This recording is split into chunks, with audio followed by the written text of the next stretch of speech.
औज़ुबिल्लाहिस्समीइल अलीमिल अज़ीमिल हफ़ीज़ बिवजिल करीम व सुल्तानिल क़दीम मिनर रिज्सिल ख़बीसिल मुख़ब्बसिश शैतानिर लईनिर रजीम व कबीलिही व नफ़्क़िही व नफ़्सिही व हमज़िही बिस्मिल्लाहिर रहमानिर रहीम।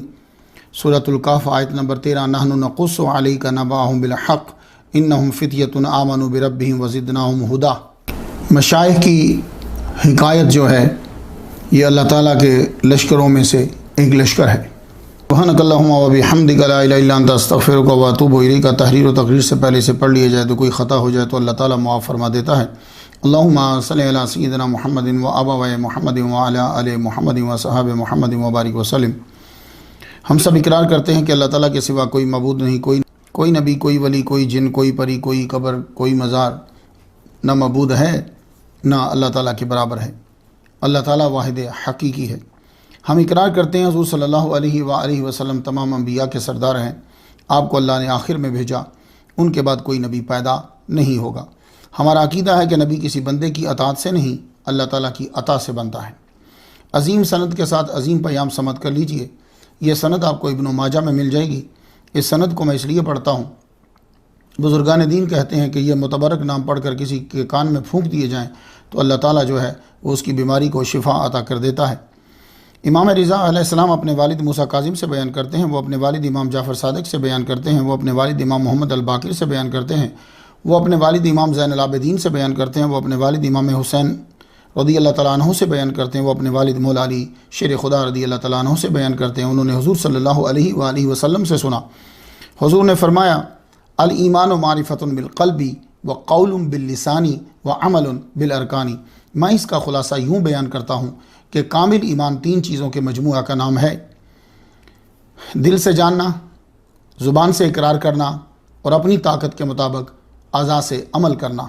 ये तीन चीज़ें जमा होती हैं तो कामिल ईमान बन जाता है। तसव्वुफ़ नाम है उन रास्तों का जो ले जाते हैं उस मंजिल तक जिसे कुरान तज़किया नफ्स कहता है और हदीस मुबारका एहसान। इस रास्ते पे जो राहबर होता है उसको मुर्शिद कहते हैं, पीर कहते हैं। और उसकी निशानी क्या है? उसके एक हाथ में खौफ खुदा का असा होता है और दूसरे हाथ में सुन्नत मुस्तफ़ा की शमा होती है। तसव्वुफ़ उसी दिन शुरू हो गया था जब आदम अलैहिस्सलाम ने उस जगह को छोड़ा जहाँ दुख, तकलीफ़, गम जैसे तसव्वुरात ही नहीं होते और वहाँ आकर रहने लगे जहाँ खुशी भी गम के अंदर जो है वो लिपटी होती है। तो तसव्वुफ़ दुनिया से अलग थलग रहने का नाम नहीं है, दुनिया में कैसे रहना है ये सीखने का नाम तसव्वुफ़ है। हाज़ा रहमतु मिन रब्बी। आज हमारी गुफ्तगू जो है वो 152वें नंबर पर पहुंच गई है। इस हस्ती को आज सरनामा कलाम बनाने लगे हैं। मुख्तसर तौर पर उन्हें लोग ताजुश शरिया मुफ्ती अख्तर रज़ा खां कादरी अल अज़हरी रहमतुल्लाह अलैह के नाम से जानते हैं। तारीख़ विलादत 23 नवंबर 1942 है और तारीख़ विसाल 20 जुलाई 2018 है।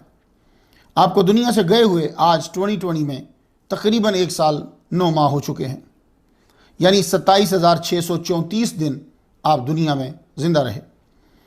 आपका मज़ार पुर अनवार मौजूदा इंडिया की रियासत उत्तर प्रदेश के शहर बरेली शरीफ के अंदर है। आप ज़ियारत कर लीजिए। आप वारिस इश्क व इल्म आला हज़रत हैं। मैंने सबसे पहले हज़रत की ज़ियारत अमेरिका की स्टेट टेक्सास में की, अर्विंग शहर के अंदर इल्ताफ़ नूर साहब के घर के अंदर। 2000 की बात कर रहा हूँ मैं, अगस्त। मेरी अब जहाँ मैं मस्जिद में हूँ 6 साल हो गए मुझे इस मस्जिद में। इस मस्जिद की इंतज़ामिया के जो सदर हैं इल्ताफ़ नूर साहब, इनके घर में जलसा था। तब मैं लेक्चर देने के लिए आया था पाकिस्तान से न्यूयॉर्क में, फिर लेक्चर देने के लिए मैं यहाँ पहुँचा तो इनके घर में जलसा था। हज़रत ताजुश शरिया रहमतुल्लाह अलैह की सदारत थी। मुहद्दिस कबीर किबला ने तकरीर की, उनसे पहले मुजमाए महीन को मौका मिला। किबला हुजूर ताजुश शरिया अलैहि रहमा के साथ बैठने की सादत नसीब हुई। किबला मुहद्दिस कबीर उनका लेक्चर सुनना नसीब हुआ। ये मेरी पहली उनसे मुलाकात यहाँ अर्विंग में हुई। फिर मैं अर्विंग से हम्बल मस्जिद चला गया, वहाँ मैंने 14 साल गुजारे हैं। फिर वो मस्जिद किसी अदारे में चली गई तो मैंने वहाँ से रिज़ाइन कर दिया। तो वहाँ जब मैं इमाम मुकर्रर था तो हज़रत तशरीफ़ लाए, तो मैं और अल्लामा अरशदुल कादरी रहमतुल्लाह अलैह, इंडिया वाले सब जानते हैं, उनके बेटे हैं यहाँ अल्लामा डॉक्टर ग़ुलाम ज़ुरक़ानी साहब, हम दोनों इन्हें हज़रत को लेने के लिए गए। ये मुझे सआदत हासिल कि उस गाड़ी में मैं बैठा आपके पीछे, आपकी ज़ियारत की। मुहद्दिस कबीर भी साथ थे। तो रज़ी नियाज़ी जो था उसके घर में जो है वो जलसा था, मुझे होस्ट करने का मौका मिला। मुझे याद है अच्छी तरह हज़रत क़िबला ताजुश शरीयह रहमतुल्लाह अलैह ने सूरतुल फातिहा के ऊपर अंग्रेज़ी में तकरीर की। वहाँ इनसे पहले इश्क़ मुस्तफ़ा पे मुहद्दिस कबीर जो हैं उन्होंने तकरीर की। तीसरी मरतबा मुझे इनकी ज़ियारत का मौका मिला जब इंटरनेशनल मिलाद कॉन्फ्रेंस जो है वो करवाते थे, तो हज़रत हुज़ूर क़िबला ताजुश शरीयह तशरीफ़ लाए, मुहद्दिस कबीर तशरीफ़ लाए, और मेरे senior नईमियन Mufti Abdul Nabi Hamidi Attari of south America, ये हमारे सीनियर हैं, बहुत आलिम दीन हैं। उस वक्त ये टीवी देखते नहीं थे, अब ये टीवी पे दिखते हैं। तो इनकी तकरीर थी, मुझे होस्ट करने का जो है वो मौका मिला। मेरे लिए सादत कि इन अजीम उलमा को दावत देने का काम मेरे ज़िम्मा था। हम अपने अकाबर की काबिलियत से वाकिफ़ नहीं होते।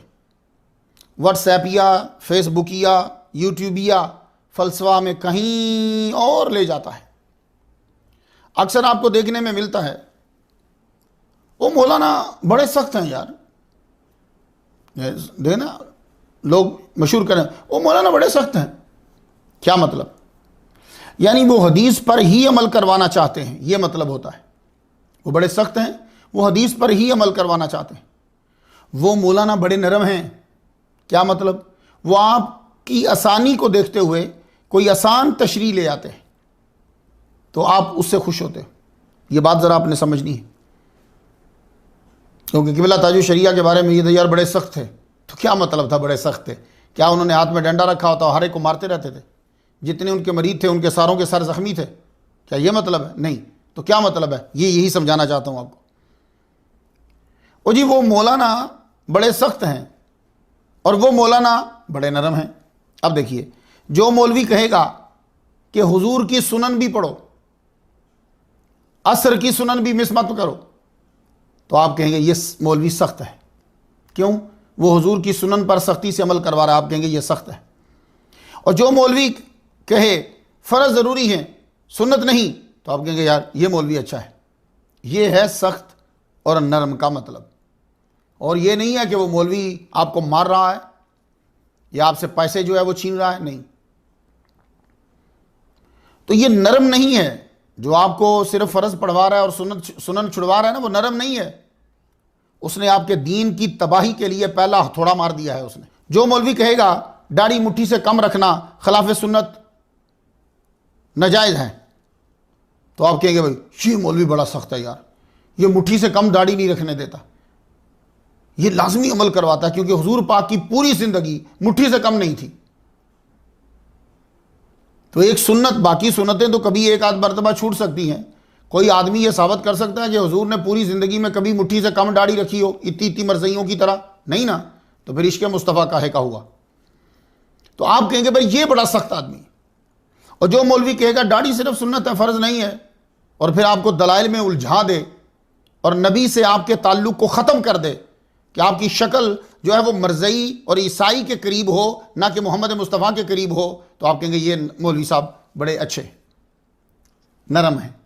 आवाज़ समझ रहे? सख्त और नरम। तो ये नरम नहीं है। जिस आदमी ने आपको मुट्ठी से कम दाढ़ी में उलझा दिया है वो नरम नहीं है।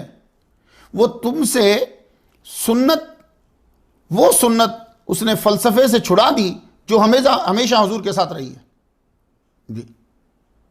उसने अपना फ़लसफ़ा यूज़ करके लफ्ज़ों के हेर फेर में उसने वो सुन्नत छुड़ा दी है जो हमेशा हुजूर के साथ रही है।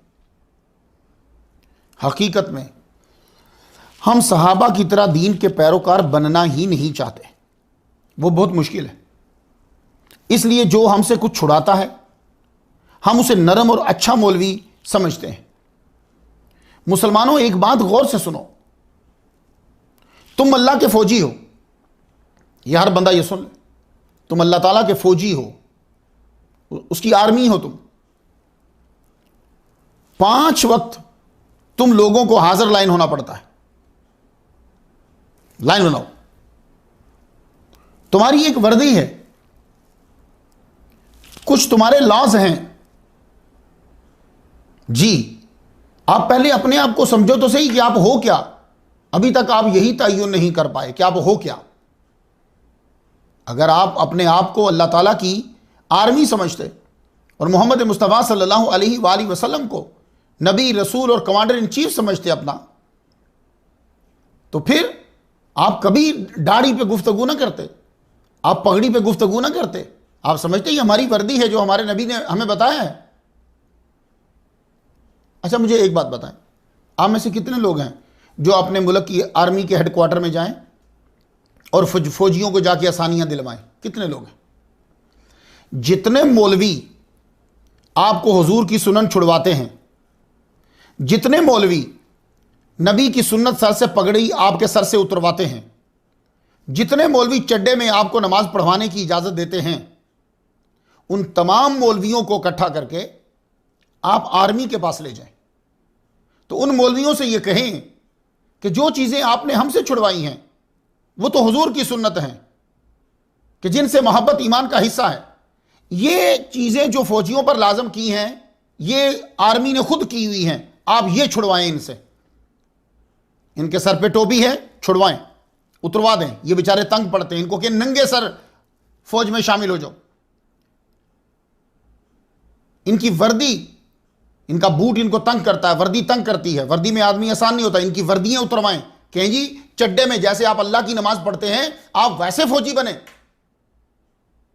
और वो जो सुबह के टाइम उनको उठाया जाता है वो बंद करवाएं जाकर, और डिसिप्लिन में जो खाना खिलाया जाता है बिठाकर वो बंद करवाएं। कोई माई का लाल नहीं करवा सकेगा। हो सकता है कि वो इन तमाम मौलवियों को अरेस्ट कर लें कि तुम आर्मी में मुदाखलत क्यों कर रहे हो। मुसलमानों, पहले अपना मकाम समझ लो जरा। और फिर एक और बात, आम फौजी इतनी मुश्किलात नहीं है, जितना बड़ा होता जाएगा, जैसे कमांडो है, हम कमांडो की जो तरबियत है वो और हार्ड हो जाती है।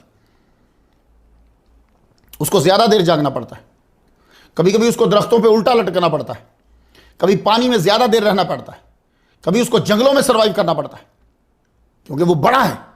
कुछ समझ में आ रहा है आपके? तो क्या आप ये चेंज करवाएंगे जाके? नहीं, खुद फौजी ये नहीं कर सकता। उसने फॉलो ना किया तो कोर्ट मार्शल। तो मुसलमानों, ये सेम सूरत हाल इस्लाम में सच्चे मुसलमान की है। सच्चा आलिम आपको अल्लाह का सही बंदा बनाने के लिए ला बताता है। तुम कहते हो ये सख्त है। तो लोगों को अल्लाह का, जो लोगों को सच्चा अल्लाह का सिपाही बनाना चाहते थे, उनमें से एक हजूर किबला ताजुश शरइया रहमतुल्लाह अलैह। तो वो फिर प्रोपोगंडा कर, जिन लोगों ने अमल नहीं करना होता ना, तो वो फिर प्रोपोगंडा करते हैं। क्या? ओ जी बड़े सख्त हैं ये, बड़े सख्त हैं जी, बड़े सख्त हैं। कौन सख्त नहीं है जनाब? जाओ जाके हर जमात के अंदर जाके चेक करो, जाके न्यूट्रल रहकर जरा चेक करो उन्हें। उन लोगों ने अपने लाश बनाए, तुम तोड़ के दिखाओ, वो तुम्हें उठा के बाहर मार देंगे। कोई ऐसी जमात नहीं है, वो मजहबी हो या सियासी हो। तो मुसलमानों, इसी तरह मोहम्मद मुस्तफ़ा सल्लल्लाहु अलैहि वसल्लम के उम्मतियों के भी कुछ लाज हैं, और सच्चे उलमा उन लाज पर सख्ती से अमल करवाते हैं। जिस तरह आपका प्रिंसिपल, जिस तरह आपका फौजी, जिस तरह आपका उस्ताद। तो ताजुश शरीया रहमतुल्लाह अलैह एक सच्चे आलिम, तो आपने सख्ती से हुजूर सल्लल्लाहु अलैहि वसल्लम की सुनन पर अमल करवाया। आपको डंडे नहीं मारते थे, बस आप अपने मौक़िफ़ पर डटे रहते थे। आपके नाम से बरकत हासिल करके आगे बढ़ते हैं। आपका मुकम्मल इसमें ग्रामी कुछ यूँ है, ताजुश शरिया मुफ्ती मोहम्मद इस्माइल रज़ा ख़ान अख्तर कादरी अल अज़हरी रहमतुल्लाह अलैह, ये आपका मुकम्मल नाम है। ताजुश शरिया, शरीयत का ताज। जो आदमी इतराज़ करने वाला होगा वो बैठ जाएगा। और याद रखिएगा, अच्छाई और बुराई का बहुत सारा ताल्लुक आपकी सोच के साथ होता है। आपकी सोच उसके बारे में अच्छी है तो आपको अच्छी चीज़ें दिखेंगी, आपकी सोच उसके बारे में बुरी है तो आपको बुरी चीज़ें दिखेंगी। ज़्यादातर ताल्लुक इसमें होता। बाकी इंसान तो इंसान ही है। एतराज़ करने वाला अपने अंदाज से एतराज़ करेगा, लेकिन मुझसे सुनिए, ताज इसम है, इसकी जमा अतवाज आती है और तीजान आती है। मैं इसमें गुफ्तगू दुरूद ताज 150 नंबर स्टोरी पे कर आया हूं, लेकिन यहां कुछ थोड़ा सा बढ़ाना चाहता हूं। ताज का माना क्या है? कुछ अल्फाज ऐसे होते हैं कि हम इतने इस्तेमाल कर चुके होते हैं या वो हमारी ज़ुबान में इतने मशहूर होते हैं, हम कभी उसका माना जानने की कोशिश नहीं करते कि असली माना उसका क्या है। अत्ताज का माना जो है वो क्या है? मायूदाओ अला रऊसल मुलूक मिन ज़हब वल जवाहिर,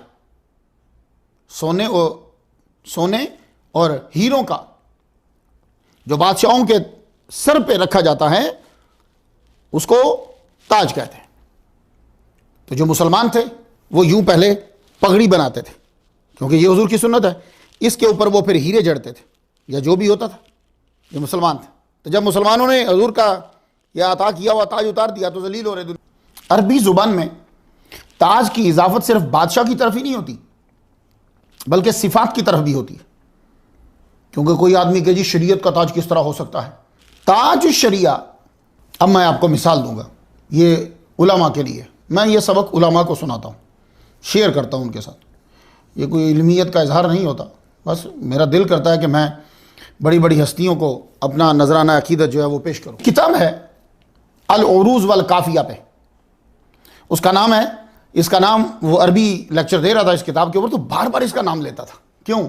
असल में इस किताब का प्रोनाउंसिएशन बड़ा मुश्किल है, तो अरबी साथ नाम लेता था और हंसता था। हालांकि एक दफ़ा नाम लेके तो चला जाए आगे, नहीं, बार बार नाम लेता था।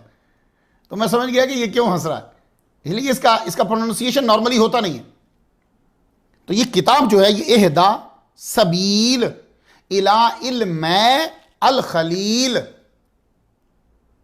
ये किताब का नाम है, इहदा सबील इला इल्म अल खलील।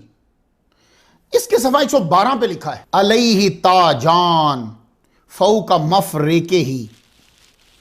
पुराने दौर में आपने देखा ना, बाल जो है ना वो बीच में से यूं मांग निकालते थे, ये जुल्फें जो बनती थी। हजूर सल्लल्लाहु अलैहि वसल्लम बाईं तरफ से मांग नहीं निकालते थे, ये याद रखिएगा जी। बाईं तरफ से मांग ऐसे बाल जो अक्सर लड़के लौंडे निकालते नहीं, वो बीच में से निकालते थे। तो यूं बाल जो हैं, तो फिर यूं जुल्फें नीचे आगे, तो ऊपर सर जो है वो ढांपा रहता था। तो ये मफरिक होता है, ये मफरिक। तो अलैहि ताजान फौका मफरेके ही।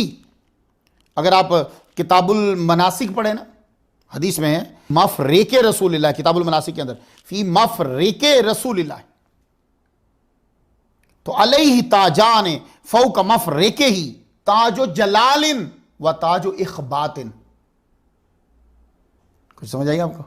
तो उरूज वल काफिया की इस किताब के अंदर पता यह चला कि ताज की इजाफत सिफत की तरफ भी है, ताजो जलाल और ताजो इखबात, ये उसके सर पर है।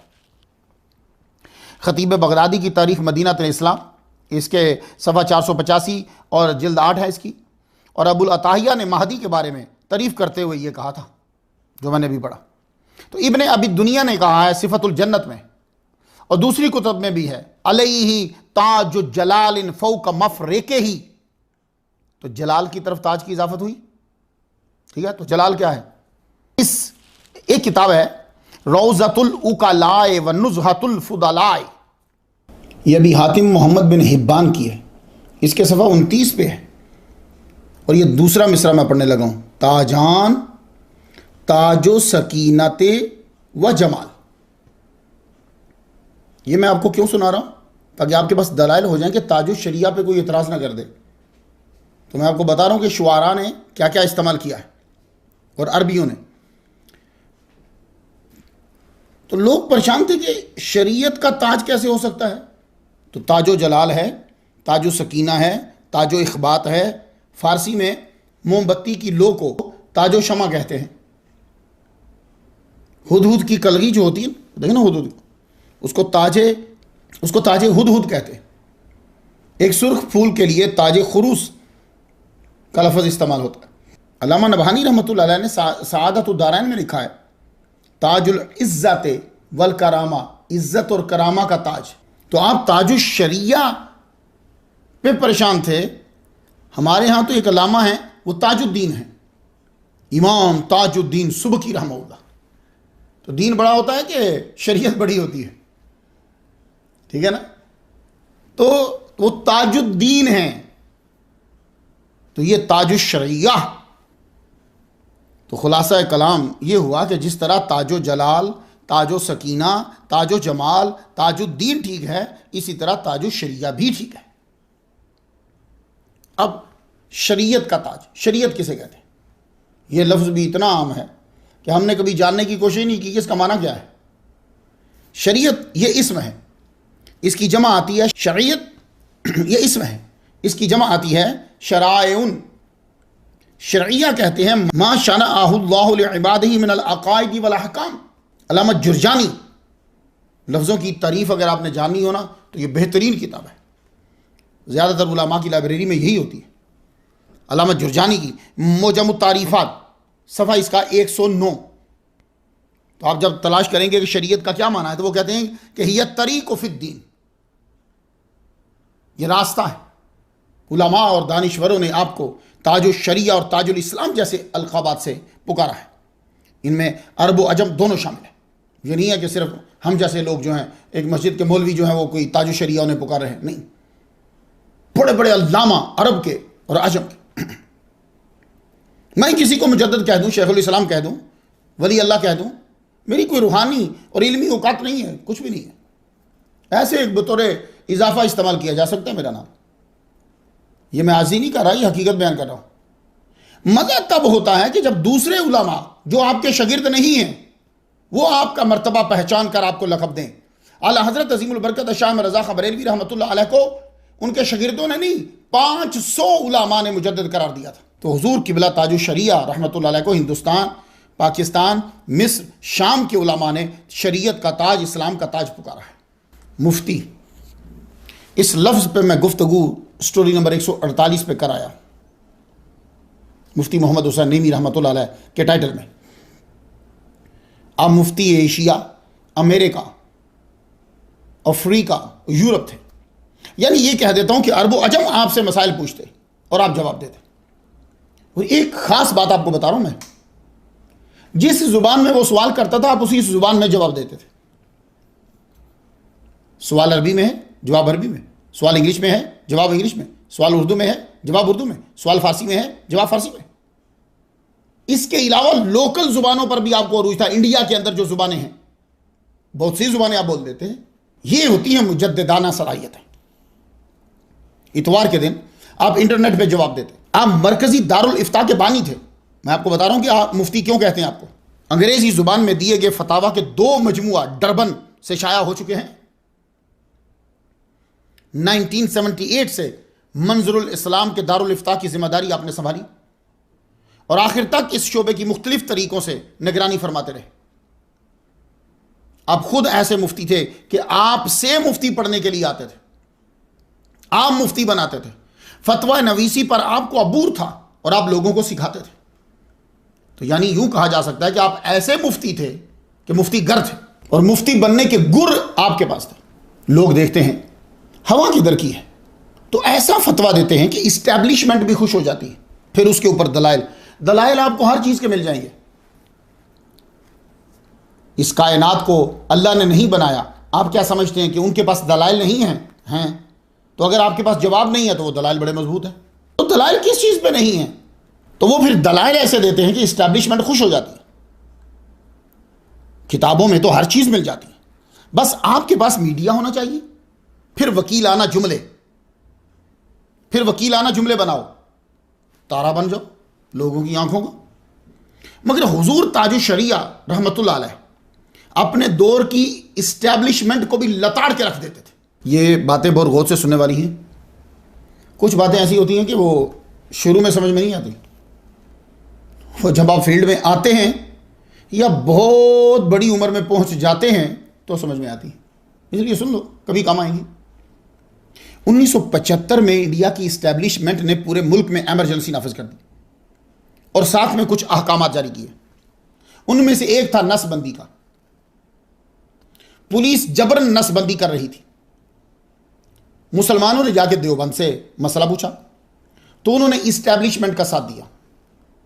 जी, वो हवा देखते हैं किधर की है, उधर वो शुरू हो जाते हैं। अभी आपने देखा सब देवबंद को कब्रों पे भी जा रहे हैं, सलाम भी पढ़ रहे हैं, सारी चीज़ें शुरू हो रही। क्यों? इसलिए कि अब हवा सऊदी अरब की गवर्नमेंट की नहीं रही। जब उनसे मसला पूछा तो उन्होंने इस्टेब्लिशमेंट का साथ दे दिया और किताबों से मजबूरियात का चैप्टर निकाल कर कारी मोहम्मद तैयब ने नसबंदी जायज़ होने का फतवा दे दिया। ठीक है, इसमें बुरा मानने की जरूरत नहीं है, इसलिए कि नेट पे भी है, किताबों में भी है, सबको मौजूद है। तो जब कोई आदमी मसला बयान करे तो उस मसले को गलत और सही साबित किया करें, बंदे की जात पे कीचड़ मत उछाला करें, वरना इंसान की अपनी तरबियत और खानदान का पता चल जाता है। जी, आज के दौर में क्या हो रहा है कि जो एतराज़ किया गया है उसका जवाब नहीं दे रहे और बातें शुरू कर देते हैं। तो इससे फ़ौरन जान जाया करें आप कि वो आदमी झूठा है, उसके पास जवाब देने के लिए कोई चीज़ ही नहीं है, तभी तो वो गालियों का सहारा ले रहा है। एक बात मैं आपको बताऊं, जब आप किसी को खुश करने के लिए या दबाव के वक्त सच्चा मसला भी बयान कर रहे हों तो यह भी आप शैतान की मदद कर रहे होते हैं। इस जुमले को बहुत ध्यान से सुन लीजिए, चाहे तो रिपीट कीजिएगा।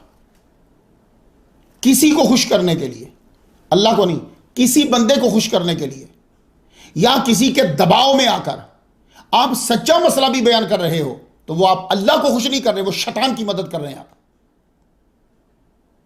शायद समझ में ना आए, मैं मिसाल देता हूं। मेरे उस्ताद मोहतरम अल्लामा मुफ्ती डॉक्टर सरफराज नईमी अल हज़री शहीद रहमतुल्लाह अलैह को इस्टेब्लिशमेंट ने यह कहा, आप किताब लिखें कि इस्लाम में खुदकुशी हराम है। इस्टेब्लिशमेंट ने क्या कहा? आप किताब लिखें कि इस्लाम में खुदकुशी करना हराम है। पाकिस्तान के अंदर किताब लिखें। आपने फरमाया इस वक्त मैं तुम्हारे कहने पे क्यों लिखूं? ये बात शायद आम बंदे को समझ में नहीं आए। को बहुत गहरा मुताला जो दुनिया पे नजर रखने वाला है और जिसको अल्लाह ने अकल दिया वो समझेगा इस बात को, आम बंदे की समझ में आएगी नहीं। फरमाया इस वक्त मैं तुम्हारे कहने पे क्यों लिखूं? ये हर मुसलमान जानता कि सुसाइड हराम है। किताब लिखना गलत नहीं है, बात ठीक है, मगर उनके कहने पे लिखना शैतानी अमल है। क्यों? पूरी दुनिया में मुस्लिम ममालिक में खुदकुशी की शरह कम है। जी, ये किताब वहां जाके लिखवाओ जहां खुदकुशी की शरह ज्यादा है। 2017 CDC reported suicide is the second leading cause of death for age 10 to 20. More teenagers and young adults die from suicide than from cancer, heart diseases, AIDS, birth defects, stroke, pneumonia, influenza, and chronic lung diseases. Every day, approximately 123 Americans die by suicide. Nearly 800,000 people die by suicide in the world each year. तो मुस्लिम ममालिक में तो इस किताब की कोई ज़रूरत ही नहीं है, वहां तो रेट खुदकुशी का कम है। फिर पाकिस्तानी उलमा का मखसूस मौके पर इस टॉपिक को लिखना मखसूस लोगों की ही मदद है, इस्लाम की नहीं है। अब पाकिस्तान में खुदकुशी का रेट क्या है? 10,000 में से सिर्फ 3 बंदे खुदकुशी करते हैं। कितने हैं? 20 करोड़ से भी ज्यादा हैं, तो 10,000 में से 3 बंदे। तमाम मुस्लिम ममालिक में तनासिब हर 10,000 में से 3, 4, 2, 2, 3, 4 का ही है बस। जबकि जापान में 10,000 में से 26 बंदे खुदकुशी करते हैं। ऑस्ट्रेलिया में 10,000 में से 11 बंदे खुदकुशी करते हैं। स्विट्जरलैंड में 10,000 में से 12 बंदे खुदकुशी करते हैं।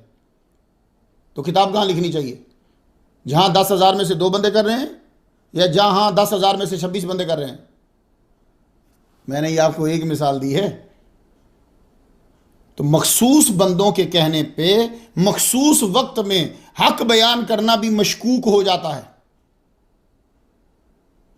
मुसलमानों के लिए किताब लिखना कि खुदकुशी करना हराम है, इस ऐसे ही है जैसे ये किताब लिखना कि सांस लेना जरूरी है। ये खुफिया धोखे आपको शायद नजर ना आए, मगर ताजुश शरिया ने ऐसा ना किया। आपसे जब नसबंदी के मसले में मुसलमानों ने, इस्टेब्लिशमेंट ने रजू किया तो आपने फतवा दिया नसबंदी हराम है इस्लाम में। वो जान बचाना एक और मसला है, वो जान बचाना और मसला है जी। क्योंकि आदमी जो है ना वो बात सामने ले आएगा जिसका वो ताल्लुक ही नहीं होता। इस्तरार और चीज़ होती है भाई, इस्तरार पे हकामत लागू नहीं होते। नसबंदी हराम है। फिर लोग आगे नरमी, मसलहत, फ़वाइद, दूसरे मुफ्तियान के बयानात सब हरबे इस्तेमाल कर दी। आपने फरमाया कुरान और हदीस की रोशनी में फतवा लिखा गया है, ये मुसलमानों के लिए हराम है। जब इस्टेब्लिशमेंट को खुश कर सकते थे ना, मज़े लेते, फिर दूसरों को बताते कि भाई तसव्वुफ़ में सबका ख्याल रखा जाता है। आज के दौर में जब भी कभी किसी आदमी ने कोई गंद करना होता है तो तसव्वुफ़ को सामने ले आता है। दीन पे अमल ना करना हो तो भी तसव्वुफ़ पे ले आएगा, अपनी ख्वाहिशात को पूरा करना है तो भी तसव्वुफ़ को आगे ले आएगा। जबकि तसव्वुफ़ तो आम शरीयत से भी ज़्यादा मुश्किल है। ये कौन लोग हैं कि जो शरीयत पर तो अमल करते नहीं और तसव्वुफ़ पे अमल कर रहे हैं। तसव्वुफ़ 10 गुना मुश्किल है शरीयत पर अमल करने से। ताजुल शरिया रहमतुल्लाह अलैह, आप देखिए, फतवा जारी किया औरतें मज़ारात पर ना आएं। ऐसे ख़ानदान के बारे में कहना कि वो कब्रों के पुजारी हैं, लानतुल्लाह अलल काज़िबीन वल फ़ाइलीन वल काइलीन। 26 जुलाई 1995 में आपने मजमून शाया करवाया कि औरतें मज़ारात पर ना आएं। तमाम मुरीदीन और चाहने वालों को हिदायतनामा जारी कराया, अपने साथ मज़ार शरीफ पर ख़वातीन को ना लाएं जब आला हज़रत के मज़ार पे आएँ, क्योंकि इमाम अहमद रज़ा खां रहमतुल्लाह अलैह का यही फतवा है। सऊदी अरब की पुरानी गवर्नमेंट जो आला हज़रत के ख़िलाफ़ थी, उसमें ज़्यादा मदरसा देवबंद के हवारियों का हाथ था, क्योंकि ये उनको गलत बातें पहुँचाते थे।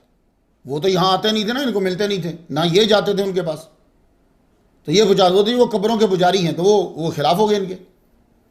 हाँ हाँ यार, कब्रों के पुजारी हैं, तो देखो फतवा वो क्या दे रहे हैं। आला हज़रत का फतवा भी यही था, आगे से उनके पोते का फतवा भी यही है। अब जो इनको के कब्र का पुजारी है तो लानत तो बनती है ना, क्योंकि वो झूठा लाना, अल्लाह ने लानत दी झूठे के ऊपर। अब आपको मीडिया के अंदर आला हज़रत का नाम उनके मुंह से सुनाई दे रहा है, मुस्तफ़ा जाने रहमत के पढ़ने से सुकून मिल रहा है। इसकी वजह जानते हो? क्योंकि अब सऊदी अरब की जरूरत नहीं है जी, अब तुर्की की तरफ बढ़ रहा है या बढ़ाया जा रहा है।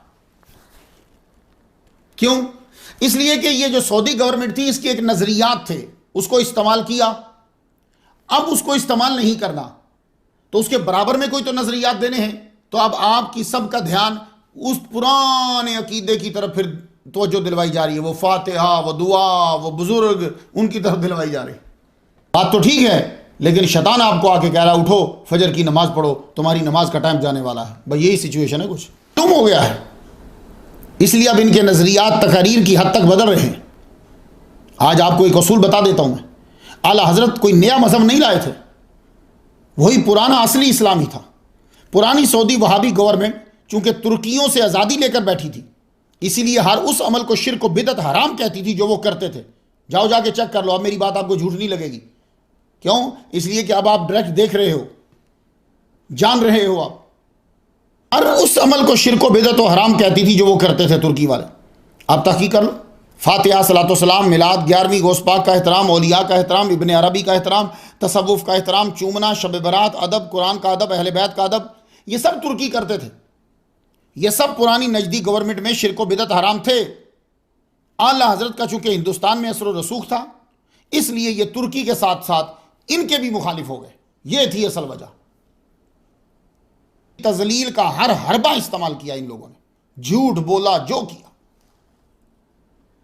अब इंशाल्लाह ये खुद जलील होंगे, क्योंकि अब शिर्क व बिदअत के क्लब बंद हो गए हैं। अब जद्दा रियाज में जिम, जुआ, डांस के क्लब खुल गए हैं। ये बात गलत नहीं है, ये आपको किताबों में, नेट पे मिल जाएगी, आपको किताब अखबारों में मिल जाएगी, आपको खबरों में मिल जाएगी। इसलिए जवाब बात का देना है, ना ये पहले ठीक थे ना ये अब ठीक है।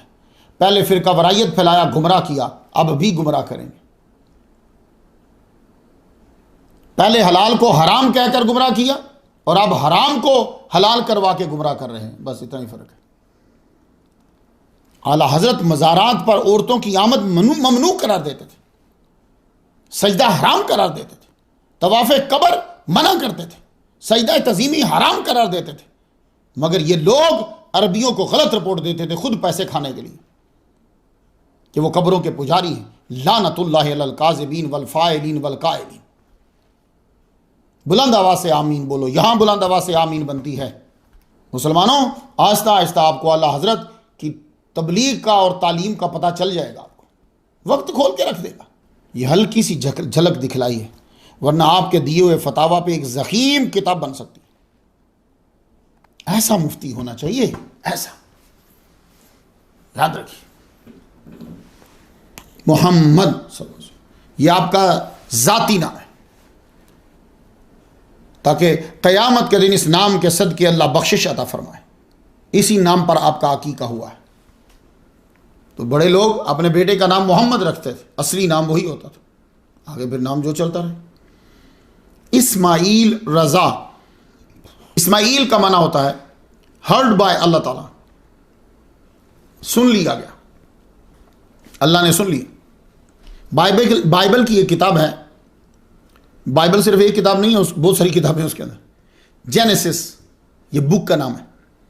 हज़रत हाजिरा ने अल्लाह ताला से बच्चे की दुआ की, अल्लाह ने सुन ली और उनको बच्चा दिया, पहला बच्चा। तो आपने नाम ही रख दिया इस्माइल, सुन ली गई दुआ। तो इस्माइल आपका नाम रखने की वजह क्यों हुई? ये तो माना मैंने आपको बताया। आपके वालिद गिरामी का नाम इब्राहिम रज़ा था, तो जब बाप का नाम इब्राहिम रज़ा है तो बनता है कि बेटे का नाम इस्माइल रज़ा रखा जाए। तो किबला ताजु शरिया का नाम इस्माइल रज़ा, मोहम्मद इस्माइल रज़ा। तो रज़ा जो है, इस लफ्ज़ पे मैं 74 नंबर स्टोरी पे गुफ्तगू कराया। खान, आपके नाम के साथ खान आता है। यह लफ्ज़ तुर्की है और फारसी में भी इस्तेमाल हुआ है, खान जो है। तो कदीम माना इसका जो है वो अस-सैयद है। खान का माना अस-सैयद, खान खाना सैयदुस सादात। खान का एक माना सराय भी है, इन INN इन। ये बादशाहों के साथ इस्तेमाल होता था खान। ज़्यादातर जो मावराउ नहर के अंदर, अफगानिस्तान के अंदर सल्तनत उस्मानिया के जो बादशाह हैं उनके साथ ये इस्तेमाल हुआ है खान। मैं आपको एक किताब बताता हूँ, तारीख़ुद्दौलतिल अलिया अल उस्मानिया, सफ़ा 112 पे, अस-सुल्तानुल गाज़ी उस्मान खान अल अव्वल। तो तुर्कियों के साथ भी खान का लफ्ज़ आता है। ये खान सैयद के माना, सरदार के माना। फिर ये नाम उनके साथ इस्तेमाल होने लगा जो अफगानिस्तान के पठान थे और पाकिस्तान हिंदुस्तान आकर आबाद हुए, खान। तो किबला ताजु शरिया के साथ जो खान लगता है वो इसलिए कि नजीबुत तरफ़ैन पठान है आप। तो इनके ख़ानदान के ऊपर मैं 74 नंबर स्टोरी पे डिटेल से गुफ्तगू कराया हूँ, आप वहाँ सुन लें। ये शाही ख़ानदान से ताल्लुक़ रखते हैं, कंधार के शाही ख़ानदान है ये। आपके नाम के साथ आता है अख्तर, ये फ़ारसी ज़ुबान में इस्तेमाल होता है। तो फिर उस वक्त इसका माना होता है तारा, स्टार, तारा। अख्तर शनास नजूमी को कहते हैं, जो सितारों की चाल जानता है। तो आपने शायरी में इसी को तखल्लुस बनाया और आप मशहूर भी इसी नाम से हुए, अख्तर रज़ा खां, यही बोलते हैं। अल अज़हरी उसे कहा जाता है जिसने मिस्र की कदीम यूनिवर्सिटी से कोई कोर्स किया, जामियातुल अज़हर। कहा जाता है कि 1970 ईस्वी में फातमीद ने इसकी बुनियाद रखी थी, 970 में, जिसका ये 2020 जा रहा है। हज़रत बीबी फातिमा ज़हरा के नाम से लेकर इसका नाम अज़हर रखा।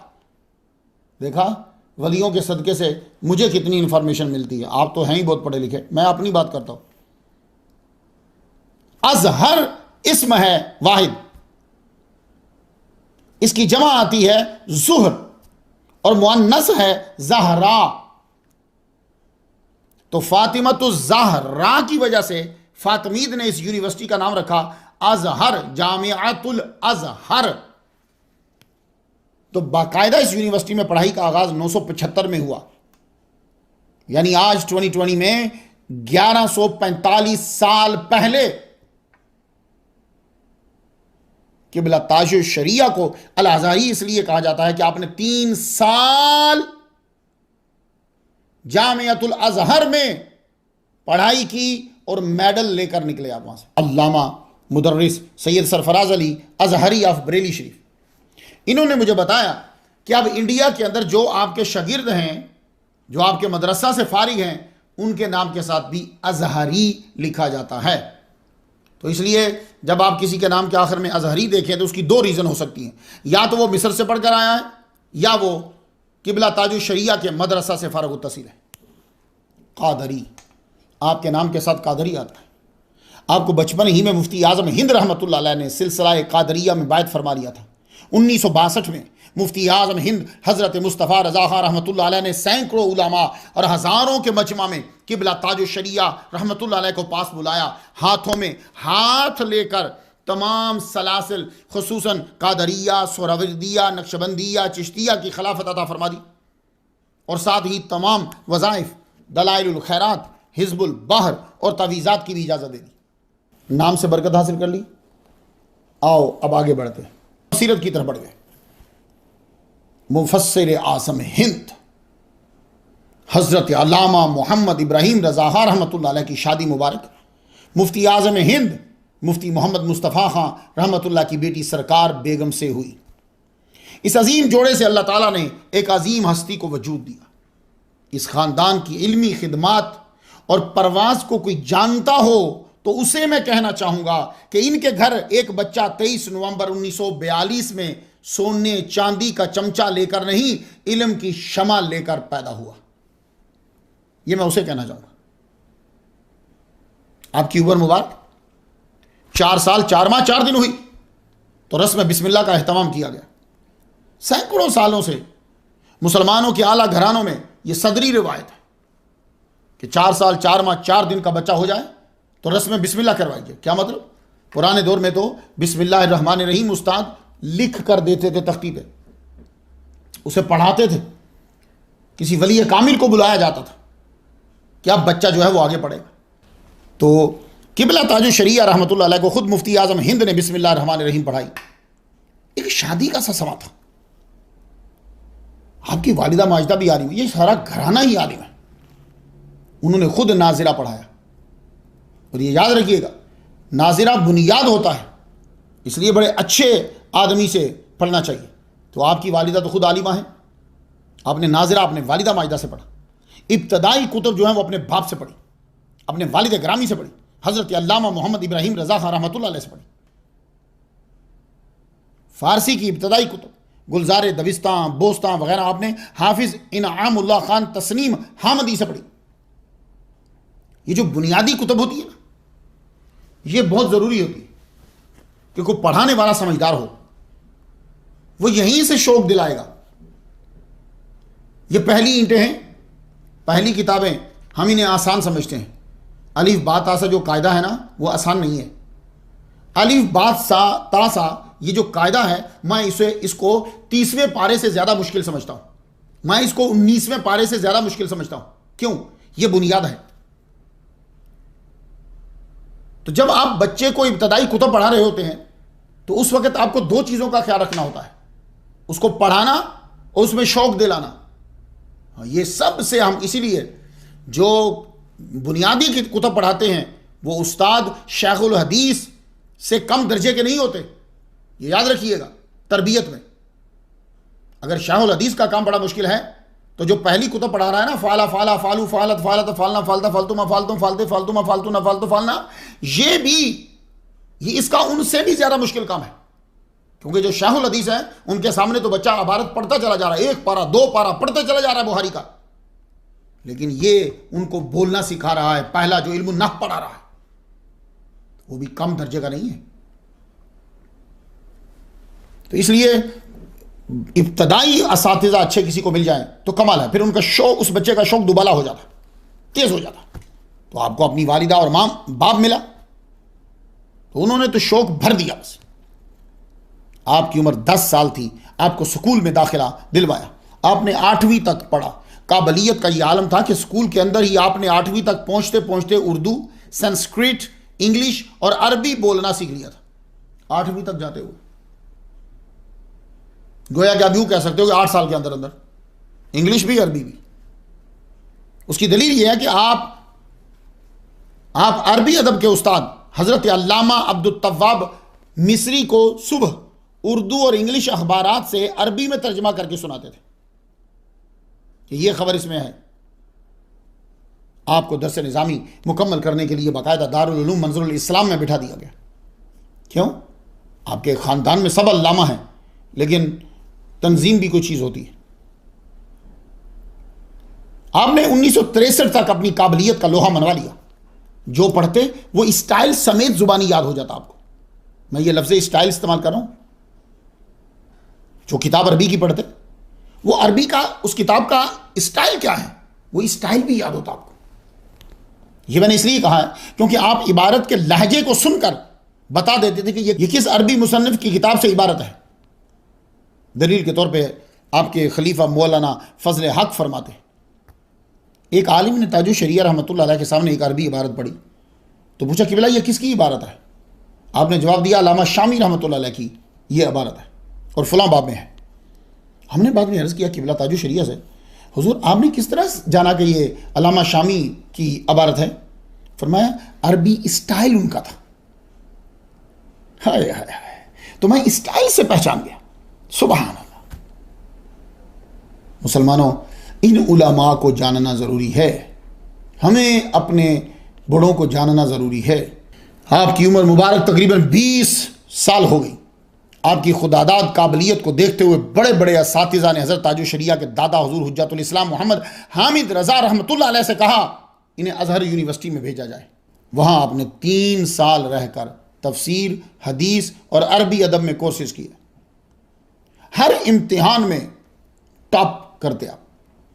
1965 में आपके वालिद गिरामी बीमार हुए तो आपने दूसरों को सख्ती से मना किया कि मेरी बीमारी की खबर नहीं देना, और खत लिख दिया अपने बेटे को, देखो कोई भी खबर तुम्हें आती है, इवन के अगर मेरे मरने की भी खबर आ जाती है तो तुमने अपनी तालीम छोड़ के नहीं आना, तुमने अपनी तालीम को जो है वो मुकम्मल करना है, फिर आना है।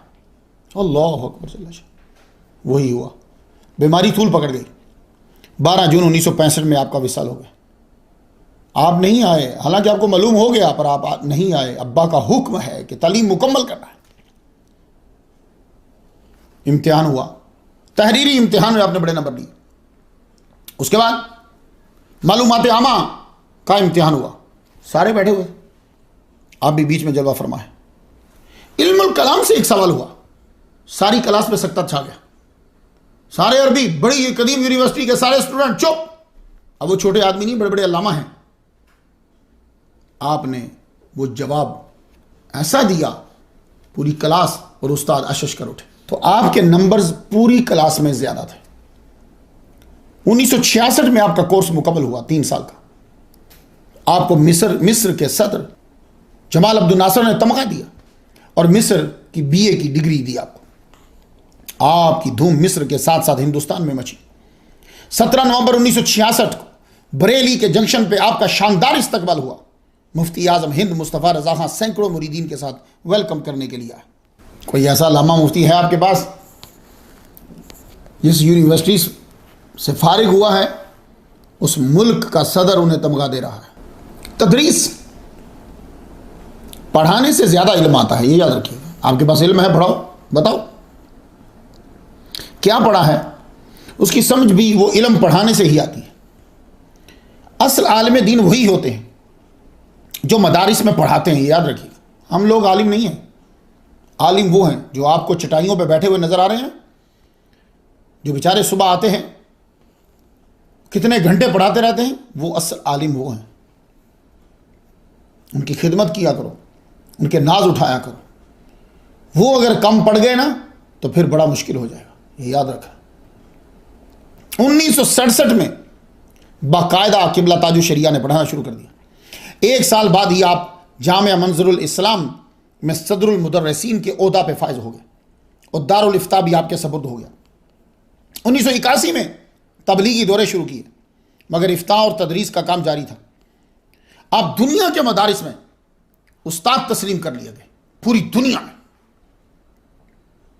उस्तादों का उस्ताद, पूरी दुनिया के मदारिस ने आपको अपना उस्ताद तस्लीम कर लिया।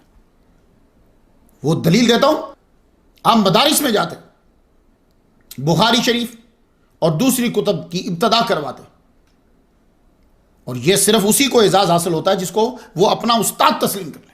पहला सबक पढ़ाते या आखिरी सबक पढ़ाते, इतने बड़े अल्लामा होने के बावजूद इमामत और खताबत का सिलसिला जारी था। मस्जिद में नमाज भी पढ़ाते हैं। हम तो ज़रा बड़े मौलवी बन जाए तो इमामत छोड़ देते हैं, अजान का तो तसव्वुर ही छोड़ दो ना किसी मौलवी से। वैसे कभी अजान दे दे और मैं ज़िद से अजान देता हूँ, मिन्नत करके अजान देता हूँ, और कहीं जाता हूँ तो कहता हूँ यार मैं अजान दे सकता हूँ। ये बड़े एजाज़ की बात होती है अजान देना। तो इमामत, लेकिन ये किबला ताजुश शरिया के अंदर है, इमामत और खताबत जारी रखी। आप तबलीग 3 ज़ुबानों में करते, उर्दू, अरबी, इंग्लिश। 36 अलूम में माहिर थे आप, चलती फिरती लाइब्रेरी थे आप हुजूर। आप जैसी काबिलियत कम ही किसी के पास थी। इल्मी काबिलियत की बात कर रहा हूं, और याद रहे हमारे यहां इल्म कुरान और हदीस में महारत को कहते हैं। आदमी जब किसी दूसरे मुल्क की यूनिवर्सिटी से पढ़कर आता है तो अक्सर पटरी से उतर जाता है। वो मशहूर होने के लिए नए नए मसाइल बताएगा लोगों को, और ख़ास तौर पर मिस्र यूनिवर्सिटी के ये जो आप देखते हैं ना, कभी कभी पाकिस्तान के अंदर कोई नया मसला खड़ा हो जाता है, मौलवी शुरू हो जाते हैं, वो इधर से ही आता है। तो ये तो खुद 3 साल वहां पढ़कर आए, लेकिन आप पे कोई असर नहीं हुआ। बल्कि आपका तो ये जुमला मशहूर है, काश के मिस्र वाले साल भी हजरत मुफ्ती आजम हिंद की खिदमत में ही गुजारे होते तो मिस्र से ज्यादा इल्म में हासिल करता। अल्लाह अकबर। बरेली वालों तुम्हें सलूट है, सलाम है। जो बरेली के मदारिस में पढ़ रहे हो तुम्हें सलाम है। एक ज़हीन काबिल शख्स ये जुमला कह गया तो मैं अगर यहां रहता, यहां बरेली में, तो मैं ज्यादा पढ़ता, ज्यादा इल्म हासिल करता। आज भी मुहद्दिस कबीर तो है ना, उनके साथी तो आज भी हैं। हक गोई, वली कामिल, आलिम हक की वाज़े अलामत होती है हक गोई।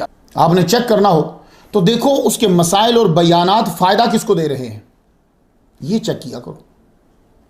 उसके बयानात और मसाइल बयान करता फ़ायदा किसको दे रहे हैं, या तुम्हें किधर ले जा रहे हैं, हुजूर की तरफ या मगरूर की तरफ। हम लोग वज़ीर, अमीर बुलाते हैं, इससे शोहरत होती है, इसलिए बुलाते हैं। मुतक़िदीन जो है ना, उन पर ज़रा असर पड़ता है कि हमारे लीडर के ताल्लुकात में बढ़े।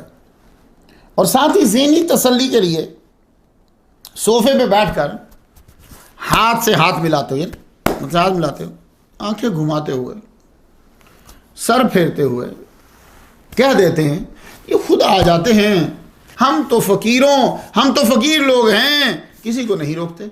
मगर ताजुश शरिया का मैं आपको एक वाक़या सुनाता हूँ। बाबरी मस्जिद का वाक़या हो चुका था। आम को मालूम था कि कौन राजी था और किसकी नीम रजामंदी थी। उस दौर के वज़ीर आज़म नरसिम्हा राव की खुसूसी सेक्रेटरी जो है वो आए। नरसिम्हा राव के खुसूसी सेक्रेटरी आपके पास आए और कहा, आपकी इल्मी काबिलियत से वज़ीर आज़म बड़े मुतासर है। हर तारीफ़ करने वाला सच्चा नहीं होता, और अगर वो बड़े अरसे के बाद आपकी तारीफ़ कर रहा है तो फिर उसको कोई काम निकलवाना है आपसे। ये आपकी इल्मी काबिलियत से वज़ीर आज़म बड़े मुतासर है, मुलाकात करके दुआ लेना चाहते हैं। वाह! अब ये जुमला हमारे लोगों के लिए तो बड़ा ज़बरदस्त। जी जी जी ठीक है जी, आइए, हम तो फ़कीर आदमी हैं, हम तो सूफ़ी हैं, ये सूफ़ी हैं। इनको सूफ़ियों को ज़रा कभी इनके साथ रह के चेक करना। ये सिर्फ सूफ़ी उस वक़्त बनेंगे जब इन्होंने इस्लाम के ख़िलाफ़ कोई काम करना होगा, ये याद रखिएगा। और इस्लाम के दुश्मनों को साथ बिठाना होगा, ये सूफ़ी बन जाएंगे। लेकिन मुलाकात करके दुआ लेना चाहते हैं। आपने फरमाया उनके हाथ बाबरी मस्जिद की शहादत में मुलव्वस हैं, मैं किसी सूरत में उनसे मुलाकात करना पसंद नहीं करता। लो जी, वज़ीर आज़म हिंद, इतनी बड़ी जमहूरियत का वज़ीर आज़म 7 घंटा बरेली शरीफ के सर्किट हाउस में इंतज़ार करके वापस चला गया, आप नहीं मिले। कुजा इंदिरा गांधी को इस्लाम की खिदमत के 100 साल पूरे होने पे स्टेज पर बिठाना और कुजा मिलने ही ना जाना, यही फ़र्क है आला हज़रत की तालीम में और आला हज़रत के मुखालिफों की तालीम में, यही फ़र्क है बस। तो समझ आइए आपको बात की। आप ऐसे अल्लामा थे, अरबी ममालिक का दौरा फरमाते हैं। लोग अरबी ममालिक का दौरा नहीं कर सकते, क्यों? हमें उस तरह की अरबी नहीं आती। वो बोलेगा, हम जवाब नहीं दे पाएंगे, बेइज्जती हो जाएगी, ठीक है ना। तो फिर हम इसी तरह ही करते हैं कि बस जाएं तो बीच में से गुजर के आ जाएं, सलाम भी ना लें, किसी से मिले भी ना, क्योंकि अगर उसने मुश्किल अरबी बोल दी तो हम फंस जाएंगे। लेकिन किबला ताजो शरिया को यह मसला नहीं था। आप तो 18 साल की उम्र में फरफर अरबी बोलते थे आपको वो मसला ही नहीं है। 3 साल मिस्र में पढ़कर आए हैं आप, 3 महीने नहीं 3 साल, तो आप फसी अरबी बोलते थे। अरब ममालिक में जाते कोई आपको डर नहीं होता था, बल्कि वहां के उलमा आपसे इस्तिफादा करते, अरबी तलबा को आप दरूस देते, वहां के उलमा आपसे हदीस की इजाजत लेते। 2009 में आप सीरिया, जिसे शाम कहते हैं, आप सीरिया जो है वहाँ इमाम आज़म सानी शेख अब्दुल रज़ाक हलबी ने इशाइया दिया आपको। आपने वहाँ जिक्र नहीं सुना, दुआ नहीं मांगी। अरबी की दुआ हमारे मुदस्सिर मियाँ को बड़ी लंबी याद है, तो दुआ नहीं मांगी आपने। आपको अरबी पे अबूर था, महफिल रात गे तक रही। मुफ्ती दमिश्क ने आपका तारुफ करवाया और आपने मुख्तसर महफिल के हिसाब से मुख्तसर जो है वो खिताब किया। 30 अप्रैल को शहर हिम्स में, इसको हिम्स भी हिम्मस भी, इसके मुख्तलिफ प्रोनाउंसिएशन है, वहां तशरीफ ले गए। वहां के चीफ जस्टिस शेख असईद ने आपका शानदार इस्तकबाल किया। उन्होंने आपसे हदीस की इजाजत ली, अरबी ले रहा है। और एक ये होता है कि कोई खुद आपको हदीस की इजाजत दे दे, एक होता है कि आप मांगते हैं, ठीक है ना। कुछ लोग होते हैं कि वो देखते हैं कि इस बंदे को हदीस की इजाजत दे दो, ये वैसे ही शामिल हो जाए हमारे शिगिर्दों में। अब जैसे मैं हूं, मैंने 3 बंदों से मांग कर हदीस की इजाजत ली। सबसे पहले सैयद शाह तराबुल हक रहमतुल्लाह अलैह से, वो आपने क्लिप मेरा देखा होगा। दूसरी मैंने जो कहकर मांग कर इजाजत ली है वो मुहद्दिस कबीर से। तीसरी सैयद इरफान शाह। ये 3 बंदे हैं, इसके अलावा मैंने किसी से हदीस की इजाजत मैंने नहीं कहा। ये सिर्फ बरकत के लिए होता है, ये नहीं है कि मैं कोई बहुत बड़ा अल्लामा हूँ या मुझे बड़ी इबारत आती है या बड़ी अरबी आती है, मुझे नहीं। ये सिर्फ बरकत के लिए होती है, यार मैं उनके सामने भी बैठा हूँ। तो किबला ताजो शरिया जो है, आप जब जाते तो अरबी आपसे कहते कि हमें हदीस की इजाजत दीजिए। अब ये चीफ जस्टिस हैं और ये आपसे हदीस की इजाजत ले रहे हैं। इनके साथ ही हजरत खालिद बिन वलीद रदी अल्लाह तआला की कब्र मुबारक पर गए। मस्जिद खालिद बिन वलीद के शेख सईद इमाम खतीब थे। ये जो इमाम शेख सईद है ना, ये मस्जिद खालिद बिन वलीद के इमाम हैं। तो जोहर के वक्त मस्जिद में हुए तो उन्होंने कहा जी नमाज आप पढ़ाएं। तो किबला ताजो शरिया ने मस्जिद खालिद बिन वलीद में जोहर की इमामत करवाई और अल्लामा पीछे नमाज अदा कर रहे हैं। अल्लाह अकबर जल्ल शान। ये याद रखे जाओ ये बातें जरा। जुम्मे गफीर था, सबसे हाथ मिलाया, गुफ्तगू की। फिर आप उस मकाम पर गए जहां 800 सहाबा करम की कबूर है, दिमश्क वापस। मस्जिद जामिया तौबा के खतीब व इमाम शेख शाम की दावत पे मजलिस अल वफा में खिताब के लिए गए दिमश्क में। वहां सबा अशरा के तलबा को हुजूर ताजो शरिया ने अपना अरबी में लिखा हुआ कसीदा सुनाया, अरबी में शायरी। और ये वो खुद लिखते थे, उनको अरबी पे अबूर था। यह नहीं था कि बंदे रखे होते हैं। हम लोग जो है ना वो बंदे रखते हैं, उनसे किताबों का तर्जमा करवाते हैं या अरबी में किताबें लिखवाते हैं। ये बंदे मिल जाते हैं आपको। आपने इंग्लिश में किताब लिखवानी है, आपने अरबी में लिखवानी है, अरबी में तर्जमा करवाना है, आपको बंदे मिल जाएंगे। आप उनको पैसे दें, वो आपको किताब लिख के दे देंगे जी। लेकिन इनकी तो आपने चेक करना हो तो वो फिर आपको पता चलेगा कि किताब का स्टाइल बताएगा तकरीर के साथ। अगर तकरीर और किताब का स्टाइल एक नहीं है ना, तो फिर समझ जाओ कि पैसे दे के लिखी हुई है, दोनों में फर्क होता है। कहीं ना कहीं वो मुकर्रर। अब आप मेरी किताबें पढ़ लीजिए, मैं 14वीं किताब लिख रहा हूं अपने हाथ से। 2 दफ़ा लिखता हूं मैं, हर मजमून को 2 दफ़ा लिखता हूं। तो वो मेरे हाथ से लिखी हुई है, 14वीं है। आपको मेरी बोली में और इसमें फ़र्क नज़र नहीं आएगा, एक जैसी होंगी, क्योंकि मैं खुद लिखता हूँ, लिखवाता नहीं हूँ। तो आपने कसीदा खुद लिखा अरबी के अंदर, वो कसीदा सुना है। आखिर में सबके लिए खुसूसी दुआ की। औलिया के नक्शे कदम पे चलते हुए मुकद्दस मकामात की ज़ियारत की। बाबू सगीर कब्रस्तान तशरीफ़ लेकर गए, जामे उमावी तशरीफ़ लेकर गए, हज़रत याहया बिन ज़करिया के मज़ार पर हाज़िरी दी। फिर कासियून जाकर शेखुल अकबर हज़रत मुहियुद्दीन इब्ने अरबी रहमतुल्लाह के मज़ार पर हाज़िरी दी। 120 नंबर पर मैं इनका जिक्र कराया। शाम में आपके एजाज़ में एक जलसा आम का एहतमाम किया, उलमा की अक्सरियत ने शिरकत की। इसमें एक 100 साला बुजुर्ग आलिम सैयद अशेख फातिह अल कत्तानी ने भी शिरकत की। खुद आ रहे हैं, इतने बड़े बड़े बुजुर्ग मुफ्ती दमिश्क ने अपनी तकरीर में फरमाया, मुफ्ती अख्तर रज़ा खां की तशरीफ़ आवरी से हमारा शाम रोशन हो गया है। महफिल के आखिर में हजूर किबला ताजु शरिया ने अरबी में सलातो सलाम भी पढ़ा और खुसूसी दुआ भी आपने फरमाई। शाम के एक और जय्यद आलिम दीन अबुल हुदाल यकूबी से मिलने के लिए आप उनकी रिहाइश गाह पे गए, क्योंकि ये शाम और मिस्र में काफ़ी सारे, सीरिया में ये बड़े बड़े उलामा जो थे ये आपके साथ बढ़ते रहे। इस तरह इसलिए भी आपकी दोस्ती उनसे, और उनके आगे फिर मदारिस, फिर उनके आगे शागिर्द। जी, तो जब ये सीरिया के इस जय्यद आलिम के पास गए तो उन्होंने अपने बच्चों के लिए किबला ताजु शरिया से पानी दम करवाया और दुआ की दरखास्त की। मुसलमानों, इंडिया वालों, कितने खुश नसीब हो तुम, उस हस्ती के मानने वाले हो जिनसे अरबी पानी दम करवा के पी रहे हैं। यही वजह है कि मुफ्ती अमानुर रब ने यह कहा, उलमा का पीछे पीछे फिरना यह उनकी मुजद्ददियत की दलील है। मुफ्ती अमानुर रब ने सही कहा, अरबी उलमा का पीछे पीछे फिरना। 4 मई 2009 हजूर किबला ताजु शरिया 43 साल बाद जामियातुल अजहर गए। वहां आपकी मुलाकात इमाम अकबर शेखुल अजहर अल्लामा सैयद मोहम्मद तंतावी से हुई। मैं आपको बता रहा था कि ये अजहर यूनिवर्सिटी है, जितने नए नए मसाल निकलते हैं ये वहां से निकलते हैं और फिर हमारे पाकिस्तानी उसका तर्जुमा करके फिर आगे फैलाते हैं, वे वहां से निकलते हैं। लेकिन किबला ताजु शरिया के ऊपर कोई असर नहीं। आला हजरत की नजर है, कौन क्या इनको हटा पाएगा। ये देखिए, ये शेखुल अजहर, आप दुराने गुफ्तगू शेखुल अजहर कहने लगे, सहाबी का नजूम ये है इक्तदाई तुम एहदाई तुम, ये हदीस मौजू है।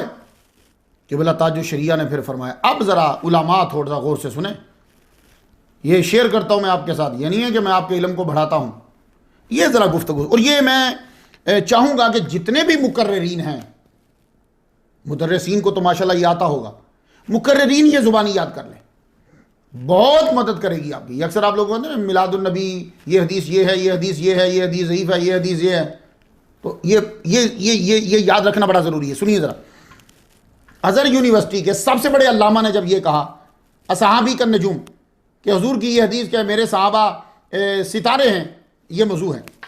तलक्कल उम्मतो बिलकबूले से ये हदीस मकबूल हो गई, अब ये ज़ईफ़ और मौजू नहीं रही। इमाम तंतावी साहब चुप। अब ये मैं इसकी थोड़ी सी तशरीह कर दूँ ताकि बात वाज़ेह हो जाए। ये वलियों के सदक़े से ये बात मिल जाती है। इस हदीस के मफ़हूम को कि मेरे सहाबा सितारे हैं, किस किस ने बयान किया, ये ज़रा जान लीजिए, क्योंकि अल्फाज आगे पीछे हैं, बात एक ही है कि हुजूर के सहाबा सितारे हैं, बात एक ही है। इस हदीस मुबारका को 6 सहाबा ने रिवायत किया है, यानी चेन जब जाएगी तो 6 सहाबा तक चेन जाती है, ठीक है। हजरत एक चेन जाएगी हज़रत उमर बिन खत्ताब तक, दूसरी चेन जाती है हज़रत अब्दुल्ला इब्न उमर तक, तीसरी चेन जाती है हज़रत अब्दुल्ला इब्न अब्बास तक, चौथी चेन जाती है हज़रत अबू हुरैरा तक, पांचवी चेन जाती है हज़रत अनस तक, छठी चेन जाती है हज़रत जाबिर बिन अब्दुल्ला तक रदी अल्लाह अन्हु। बात समझ में आ रही है आपको? यानी 6 सहाबा ने यह हदीस बयान की है। लफ्ज़ आगे पीछे हो सकते हैं, मफहूम वही है कि सहाबा सितारे हैं। तो मैं अब किताबों के नाम बता दूं आपको, ये बहुत ज़रूरी मसला है, ये तलक्कल उम्मत बिलकबूल वाला। लेकिन पहले ज़रा ये समझ लीजिए कि ये हदीस है कहाँ का।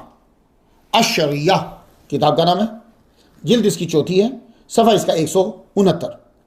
अल इबानतुल कुबरा इब्ने बत्ता की है ये, जिल्द दूसरी, सफ़ा 563। इमाम बायहाकी की अल मदखल इला सुननिल कुबरा, जिल्द पहली, सफ़ा 162। खतीब बगदादी की ये किताब है, किताबुल फ़कीह वल मुतफ़क्किह, ये नाम जरा मुश्किल, किताबुल फ़कीह, किताब अल फ़कीह वल मुतफ़क्किह, जिल्द पहली, सफ़ा 443। इब्ने कुदामा की अल मुंतखब मिनल इलाली लिल खल्लाली, जिल्द पहली, सफ़ा 143। इब्ने हजर अस्कलानी की अल मतालिबुल आलियतो बेज़वाइदिल मसानीदिल समानिय्यह, जिल्द पहली, सफ़ा 17। इब्ने सलामा अल कदाई की मुस्नदुश शिहाब, जिल्द दूसरी, सफ़ा 275। इब्ने हज़म की अल इहकामो फ़ी उसूलिल अहकाम अल फवाइद इब्ने मंदा की, जिल्द पहली, सफ़ा 29। किताबें याद रहेंगी, इन किताबों में ये हदीस है, असहाबी का नुजूम, या अल्फाज थोड़े से आगे पीछे होंगे, मेरे साहबा सितारे। इस हदीस के रावियों पे गुफ्तगू करके किसी ने मौजू कह दिया और किसी ने ज़ईफ, किसी ने कहा ला यसी हो, किसी ने मतरूक। आपको पता ना कि ये मोताजिला, हवाइसरा, ये सारे एक ही हैं, खारजी, ये सब एक ही, मिलते जुलते। उनमें से एक निकल गया, उसने एक नया बना लिया, उधर से निकल गया, उसने एक चीज़ छोड़ दी, दूसरी डाल दी। मैं अपने दोस्त उलमा को सुनाना चाहता हूँ कि जैसे सबक सुनाते हैं, उमर इब्ने खत्ताब रदी अल्लाह तआला अन्हु के तरीक़ से जो सनद है उसमें एक रावी नईम इब्ने हम्माद को ज़ईफ़ कहा है, ठीक है, जिसका दिल था हदीस को ख़राब करने का, तो मतन को ख़राब करने का, उसने कहा कि ये ज़ईफ़ है। मगर इमाम ज़हाबी इब्ने हजर और जमहूर ने इसे सिका कहा है, तो फिर अब हम इन्हें मानेंगे। ज़ैदुल अम्मीज ये एक रावी है, इसको ज़ईफ़ कहा है, मगर दाराकुतनी इब्ने अद्दी ने साले कहा है, और इब्ने शाहीन, इब्ने खलफून अंदलुसी और बहुत से आइमा ने इनसे रिवायत ली है। तो बराबर हो गया ना। तो तू वो क्यों बात मान रहा है, ये क्यों नहीं मान रहा? तू प्रॉब्लम क्या तुम्हें? सहाबा का सितारे होना तो जरूरी है, लेकिन जब तुझे दलील मिल रही है कि कुछ ने बल्कि ज़ायदा ने सिका कहा है, तो फिर तू ज़ईफ़ क्यों कह रहा है? सईद इब्ने मुसय्यब 15 हिजरी में खिलाफत हज़रत उमर में पैदा हुए, 94 हिजरी में आपका विसाल हुआ। आपने 8 साल दौरे उमर रदी अल्लाह तआला अन्हु पाया है। इन पर एतराज़ है कि इन्होंने हज़रत उमर से सुना नहीं है, मगर इस बात पर सब मुत्तफ़क़ हैं कि आपकी मरासील जो हैं असहुल मरासील हैं। ये उलमा समझेंगे, आपको नहीं भी समझ आती तो कोई बात नहीं। तो सईद इब्ने मुसय्यब की जो मरासील हैं ये असहुल मरासील है, तो एतराज़ कहेगा। अब जो चेन जाती है हज़रत अनस बिन मालिक तक, उसमें सलाम अत्तवील इनको ज़ईफ़ करार दिया। इनका नाम सलाम बिन सलम है, ये याद रखिएगा। मुगलताई, अबू अब्दुल हकीम और इमाम अल हाफिज़ इब्ने अल जारूद ने कहा है ये जारूद कबीले का नाम। उन्होंने कहा ये सिका, जब और रवायत मिल रही है तो आप ये क्यों नहीं ले रहे? यजीद अर्रकाशी, आप बड़े आलिम और इबादत गुजार थे, बहुत रोते थे अल्लाह ताला के खौफ से। इब्ने अदी ने कहा कि जो हदीस इन्होंने हज़रत अनस से ली हैं उनके ज़रिए से जो ली वो ठीक है। इनसे अदबुल मुफ़रद अल बुखारी, तिरमिज़ी, इब्न माजा में रिवायत है।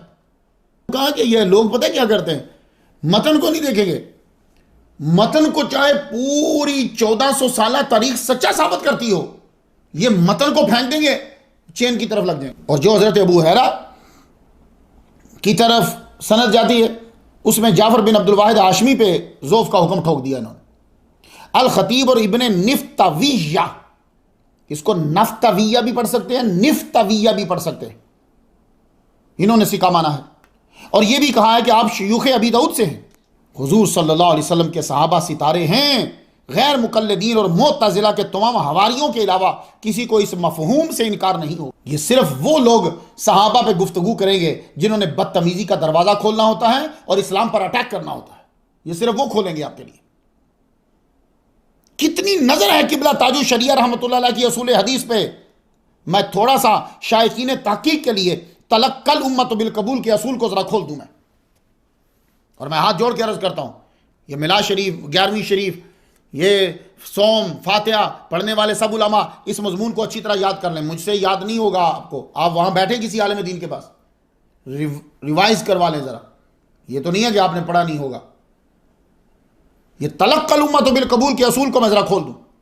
वो क्या है कि अगर कोई हदीस खबर वाहिद है या ज़ईफ़ है, उसको बहुत से उलमा फुकहा ने अपनी तकारीर, तसानीफ, तदरीस में इख्तियार कर लिया है, तो वो मुतवातिर के दर्जा तक पहुंच जाती है। मुतवातिर हदीस तो मुतवातिरा तो मुझे समझानी नहीं ना पड़ेगी आपको। तो तलक्कल उम्मत बिल कबूल का मतलब क्या है कि एक हदीस खबर वाहिद थी या वो ज़ईफ़ थी, ठीक है, या आधों ने कहा कि मौजू है, आधों ने कहा कि सही है।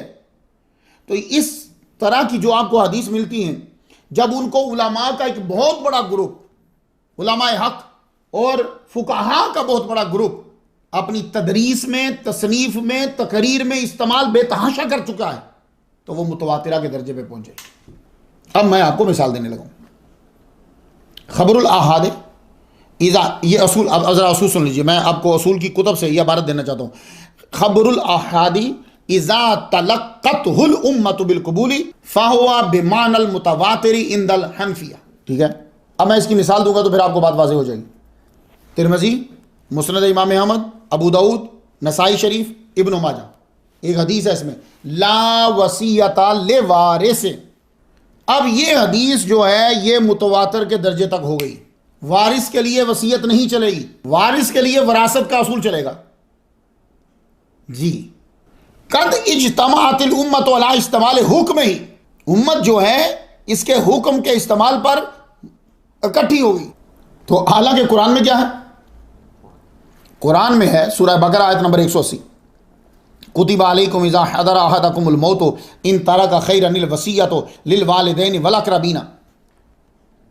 ये इस आयत से तो वसीयत चल रही है, लेकिन वो खबर वाहिद वो मुतवातिरा के हुक्म में चली गई और उस मुतवातिरा के हुक्म में पहुंचकर उसने इस हुक्म को मनसूख कर दिया। ला वसीयत लिवारिस ने मनसूख कर दिया इसको।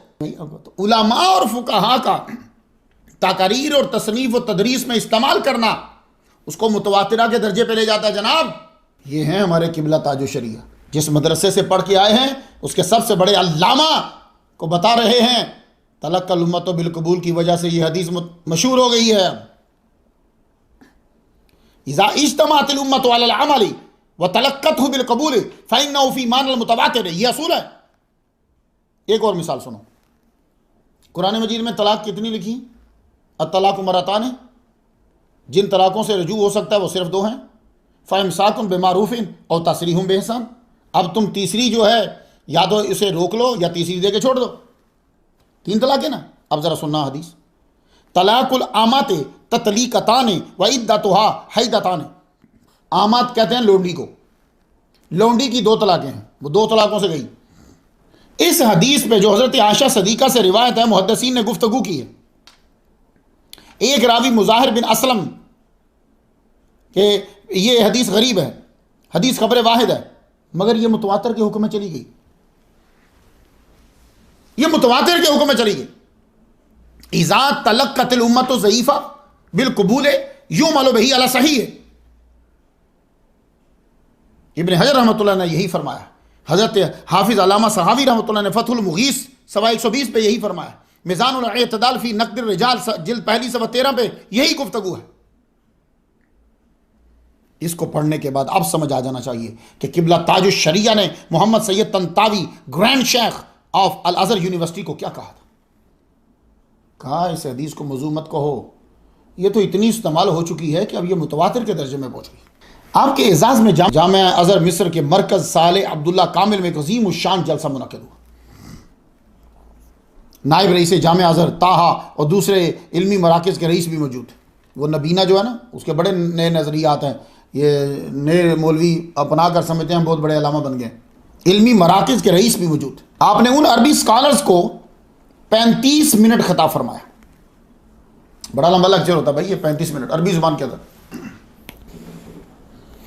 उस वक़्त 90 के करीब आपके शागिर्द वहां तालीम हासिल कर रहे थे। अल्लाह अकबर, किबला ताजु शरिया के 90 शागिर्द मिस्र यूनिवर्सिटी में पढ़ रहे थे। तो आपको जामिया अज़हर का खुसूसी अवार्ड प्राइड ऑफ परफॉर्मेंस दिया गया। आपकी उस तकरीर के बाद धूम मची, जहां आपने क़याम किया हुआ था तलबा वहां पहुंच जाते थे मिस्र के। आपसे अक्सरियत ने बात की। लो, मिस्र के अंदर जितने भी मुरीद हैं शेख किबला ताजु शरिया के, मिस्र में लोग पीछे पीछे भाग रहे हैं बात करने के लिए। वहां आपने तलबा जब ज्यादा जमा हो गए तो एक घंटा मुस्लिम शरीफ पे दर्स दिया। बड़ी बात होती है, मुस्लिम शरीफ का दर्स कायदा वालों को नहीं दिया जाता भाई साहब कि वो अलिफ बात आसा पढ़ते हैं। मुस्लिम शरीफ जो पढ़ रहा है उसका भी एक स्टैंडर्ड होता है। तो बड़ी बात, इश्क मुस्तफ़ा ये तो आला हजरत ने लोगों के खून में शामिल कर दिया। उनका अपना खानदान कैसे महरूम रहेगा। इश्क छुपता नहीं है, लफ्जों का लिबास पहनकर तारीफ व अकीदत के झुरमट में बाहर आ जाता है। अब मैं आपके इश्क की मिसाल आपकी शायरी से दे देता हूँ, बाकी तो आप लोगों ने देखा हुआ है, कोई इतने पुरानी बात नहीं है। मुनव्वर मेरी आंखों को मेरे शम्सो दुहा कर दें, गमों की धूप में वो साया जुल्फे दुता कर दें, जहां में उनकी चलती वो दम में क्या से क्या कर दें, जमी को आसमां कर दें, सुरैया को सरा कर दें, मेरी मुश्किल को यूं आसा मेरे मुश्किल कुशा कर दें, हर एक मौजे बला को मेरे मौला ना खुदा कर दें। यानी मौज जो आदमी को डबो देती है वो मौज ही मुझे बचा ले, ऐसा करम फरमा दे। वली कामिल हो और नमाज का पाबंद ना हो, ये याद रखिए, सूफी वली की निशानी होती है। तो आप वाच करो अपने पीर साहब को, क्योंकि पीर साहब से हमने जादू नहीं सीखना, हमने पीर साहब से शरीयत सीखनी। नमाज पढ़ रहे हैं, उनको नमाज बाजमात मस्जिद में जाके पढ़नी चाहिए, लोगों की तरबियत के लिए। हो सकता है पीर साहब की परवाज़ बड़ी हो, मदीने जाके नमाज पढ़ते हों, लंदन में पढ़ते हों, जर्मनी में इमामत कराते हों, लेकिन उनको यहाँ भी पढ़ना है, अपने बंदों की तरबियत करनी। जो पास बैठे हैं उनकी तरबियत हो नहीं रही, और जो लंदन में बैठे हैं उनकी तरबियत यहाँ के कैसे कर रहे हैं। तो किबला ताजो शरिया नमाज की पाबंदी कितनी करते, सफ़रों के हदर। एक मरतबा आप और आपके नाना हुजूर को मुजफ्फरपुर स्टेशन से अगले स्टेशन तक जाना था, इसके ये जंक्शन है, इससे अगले पे तकरीर थी, वो तो पहले चले गए, आप उनके बाद आए। तो गाड़ी जब स्टेशन पे रुकी, लोग तेज़ी से आगे बढ़े, डब्बा डब्बा देख रहे हैं, वो ताजो शरिया नज़र नहीं आ रहा। एक साहब बोले, आप किनको तलाश रहे हो? वो हमारे मेहमान आना थे मौलाना साहब। बोले, वो सफ़ेद पगड़ी, हाँ दाढ़ी मुबारक। यानी कि वो तो पिछले स्टेशन मुजफ्फरपुर पे रुके थे नमाज़ पढ़ने के लिए, तो वो नमाज जम के पढ़ रहे थे, गाड़ी चल पड़ी, उन्होंने नमाज नहीं छोड़ी, गाड़ी निकल गई। हाँ अलबत्ता उनका सामान ये है, तो सामान तो उन्होंने ले लिया। तो आप नमाज पढ़ रहे थे स्टेशन पे, गाड़ी चल पड़ी, नमाज जम के नमाज पढ़ी। अब जो उन पर एतराज़ करते हैं, वो नमाज पढ़ रहे थे, गाड़ी चल पड़ी, उन्होंने नमाज छोड़ दी, दौड़ के गाड़ी पे चढ़े। नमाज की पाबंदी का ये आलम था कि आखिरी उम्र में जब आपकी नज़र कमज़ोर होगी तो आपने वो घड़ी ले ली कि जिस घड़ी को दबाया जाता है तो वो टाइम बताती, वो बोलती है कि ये टाइम हो गया। ये घड़ी आपने इसलिए ली ताकि मेरी नमाज जो है वो उसका टाइम गुजर ना जाए। वो तो टॉकिंग वॉच सिर्फ इसलिए कि मेरी नमाज का टाइम जो है वो आगे निकल जाए, मुझे वक्त पे पहुंचना मस्जिद में। और या कराम नमाज का बहुत ख्याल रखते हैं। मन तरक सलात मुतअम्मिदन फ़क़द कफ़र, इंसान का ईमान ही कामिल नहीं रहता। आप तो सफ़र में जब निकलते थे तो पहले हिसाब लगा देते, यहां से मैं चलूंगा कितने घंटे का सफ़र है, कौन कौन सी नमाज कहां आती है, तो मैं कहां रुकूंगा कि नमाज मुझे बाजमात मिले, टाइम पे मैं नमाज को अदा करूं। तो इस हिसाब से फिर आप चलते थे। तो आप गाड़ी को, रेलगाड़ी पे नहीं बैठते थे, फरमाते थे कि नमाज आगे पीछे हो जाती है, कार को तरजीह देते थे। क्यों? जब नमाज का वक्त होगा मैं वहां रुक कर नमाज को अदा कर सकूंगा। अल्लाहु अकबर जल्ल शान। ये पीर होते हैं। जादू सीखना नहीं है आपको, आप अपने काम करवाने के लिए सोचते हो ये बंदा काम कर देता है, ये बंदा बता देता है, ये ट्रिक करता है, ये नहीं। देखो शरीयत पे देखो, नमाज पढ़ रहा है, तबलीग कर रहा है, इस चीज़ें देखो। ला खौफुन अलैहिम वला हुम यहज़नून। अल्लाह का जो दोस्त होता है फिर उसको डर नहीं होता, फिर उसको गम नहीं होता। इसकी तफसीर मैं बताता हूँ कि बिला ताजु शरिया। लंदन के अंदर मौलाना अयूब अशरफी साहब ने एक जलसे का अहतमाम किया, उसमें किबला अल्लामा कमरुज़्ज़मा आज़मी साहब की भी तकरीर थी। मैं इन हज़रत से 2 दफ़ा मिला हूँ। जब मैं गौसे आज़म हम्बल में ख़तीब था तो तशरीफ़ लाए थे, तकरीर की थी। हज़रत उस्मान गनी रदी अल्लाह तआला अन्हु, बहुत इल्मी शख्सियतें हैं। इन्होंने मुख्तसर तकरीर की क्योंकि नमाज का टाइम करीब था, तो इतनी तेज़ी से बस ये बता गए कि किबला ताजु शरिया को सऊदी नजदीक गवर्नमेंट ने 1986 में गिरफ्तार किया और जंजीर पहना कर जद्दा तक ले गए, अहलिया से भी मिलने न दिया। तो वो टाइम चूँकि ख़त्म हो गया। मैं आपको तफसील बताता हूँ कि ये क्या बात थी जो अल्लामा कमरुज़्ज़मा आज़मी साहब ने छेड़ी लंदन में, और फिर नमाज का टाइम हो गया। किबला ताजु शरिया ने 6 हज किए। पहला हज 4 सितंबर 1983 में किया। दूसरा हज करने के लिए 1986 में गए। आपकी आलिया मोहतरमा आपके साथ थी। अरफात से जब आप वापिस आए, रात के 3 बजे आपको बेदार कर दिया गया, एजेंसी ने रेड कर 3 बजे बेदार किया, आपसे पासपोर्ट मांगा। ये जब भी कभी पुलिस पकड़ती सबसे पहले आपसे पासपोर्ट लेती है। पासपोर्ट आपका लिया, सारों के पासपोर्ट के ठिका लिए, आपके ऊपर रिवॉल्वर तान लिया, ये देखो एक आलिम दीन के ऊपर रिवाल्वर तान लिया इन्होंने, सामान की फौरन तलाशी ली गई। मौलाना सैयद अलवी मालकी उनकी और आला हजरत की कुतुब और दलाइल खैरात शरीफ, ये तमाम हथियार बरामद हो गए आपके सामान से। ये इतना खतरनाक असला जो है उन्होंने फौरन कब्जे में कर लिया। कौन सा था? दलाइल खैरात शरीफ, मौलाना सैयद अलवी मालकी की किताबें और आला हजरत अज़ीमुल बरकत शाह रज़ा खान बरेलवी रहमतुल्लाह अलैह की कुछ कुतुब। तो इतना ये खतरनाक असला जो था वो फौरन पुलिस ने जब्त कर लिया। सबको जो है वो CID ऑफिस में ले गए। पहला सवाल, आपने जुमा किधर पढ़ा? उनको क्या बताओ कि किस बड़ी हस्ती से हम गुफ्तगू कर रहे हैं? आपने फरमाया मैं मुसाफिर हूं, जुमा फ़र्ज नहीं है, जोर की नमाज घर में पढ़ी मैंने। आप हरम में नमाज क्यों नहीं पढ़ते? आपने फरमाया दूर है, मैं सिर्फ तवाफ़ करने जाता हूं। तो फिर आप मोहल्ले की मस्जिद में क्यों नहीं जाते? आपने फरमाया मैंने कई तुम्हारे ही लोगों को देखा है वो मोहल्ले की मस्जिद में नमाज ही नहीं पढ़ते, तो मुझसे ही क्यों ये सवाल कर रहे हो? उनसे भी जाके पूछो। फरमाया तुम्हारा मज़हब हम्मदी है बकौल तुम्हारे, मैं हनफी हूँ। अगर गैर हनफी इमाम मुक्तदी हनफी की रियायत ना करे तो उसके पीछे नमाज नहीं होती। इसके अलावा बहुत से ऐसे मसाइल हैं फ़िक़्ह के जिनमें तुम लोगों की नमाज हो जाती है और हमारी नहीं होती, इसलिए इमाम हनफी होना चाहिए।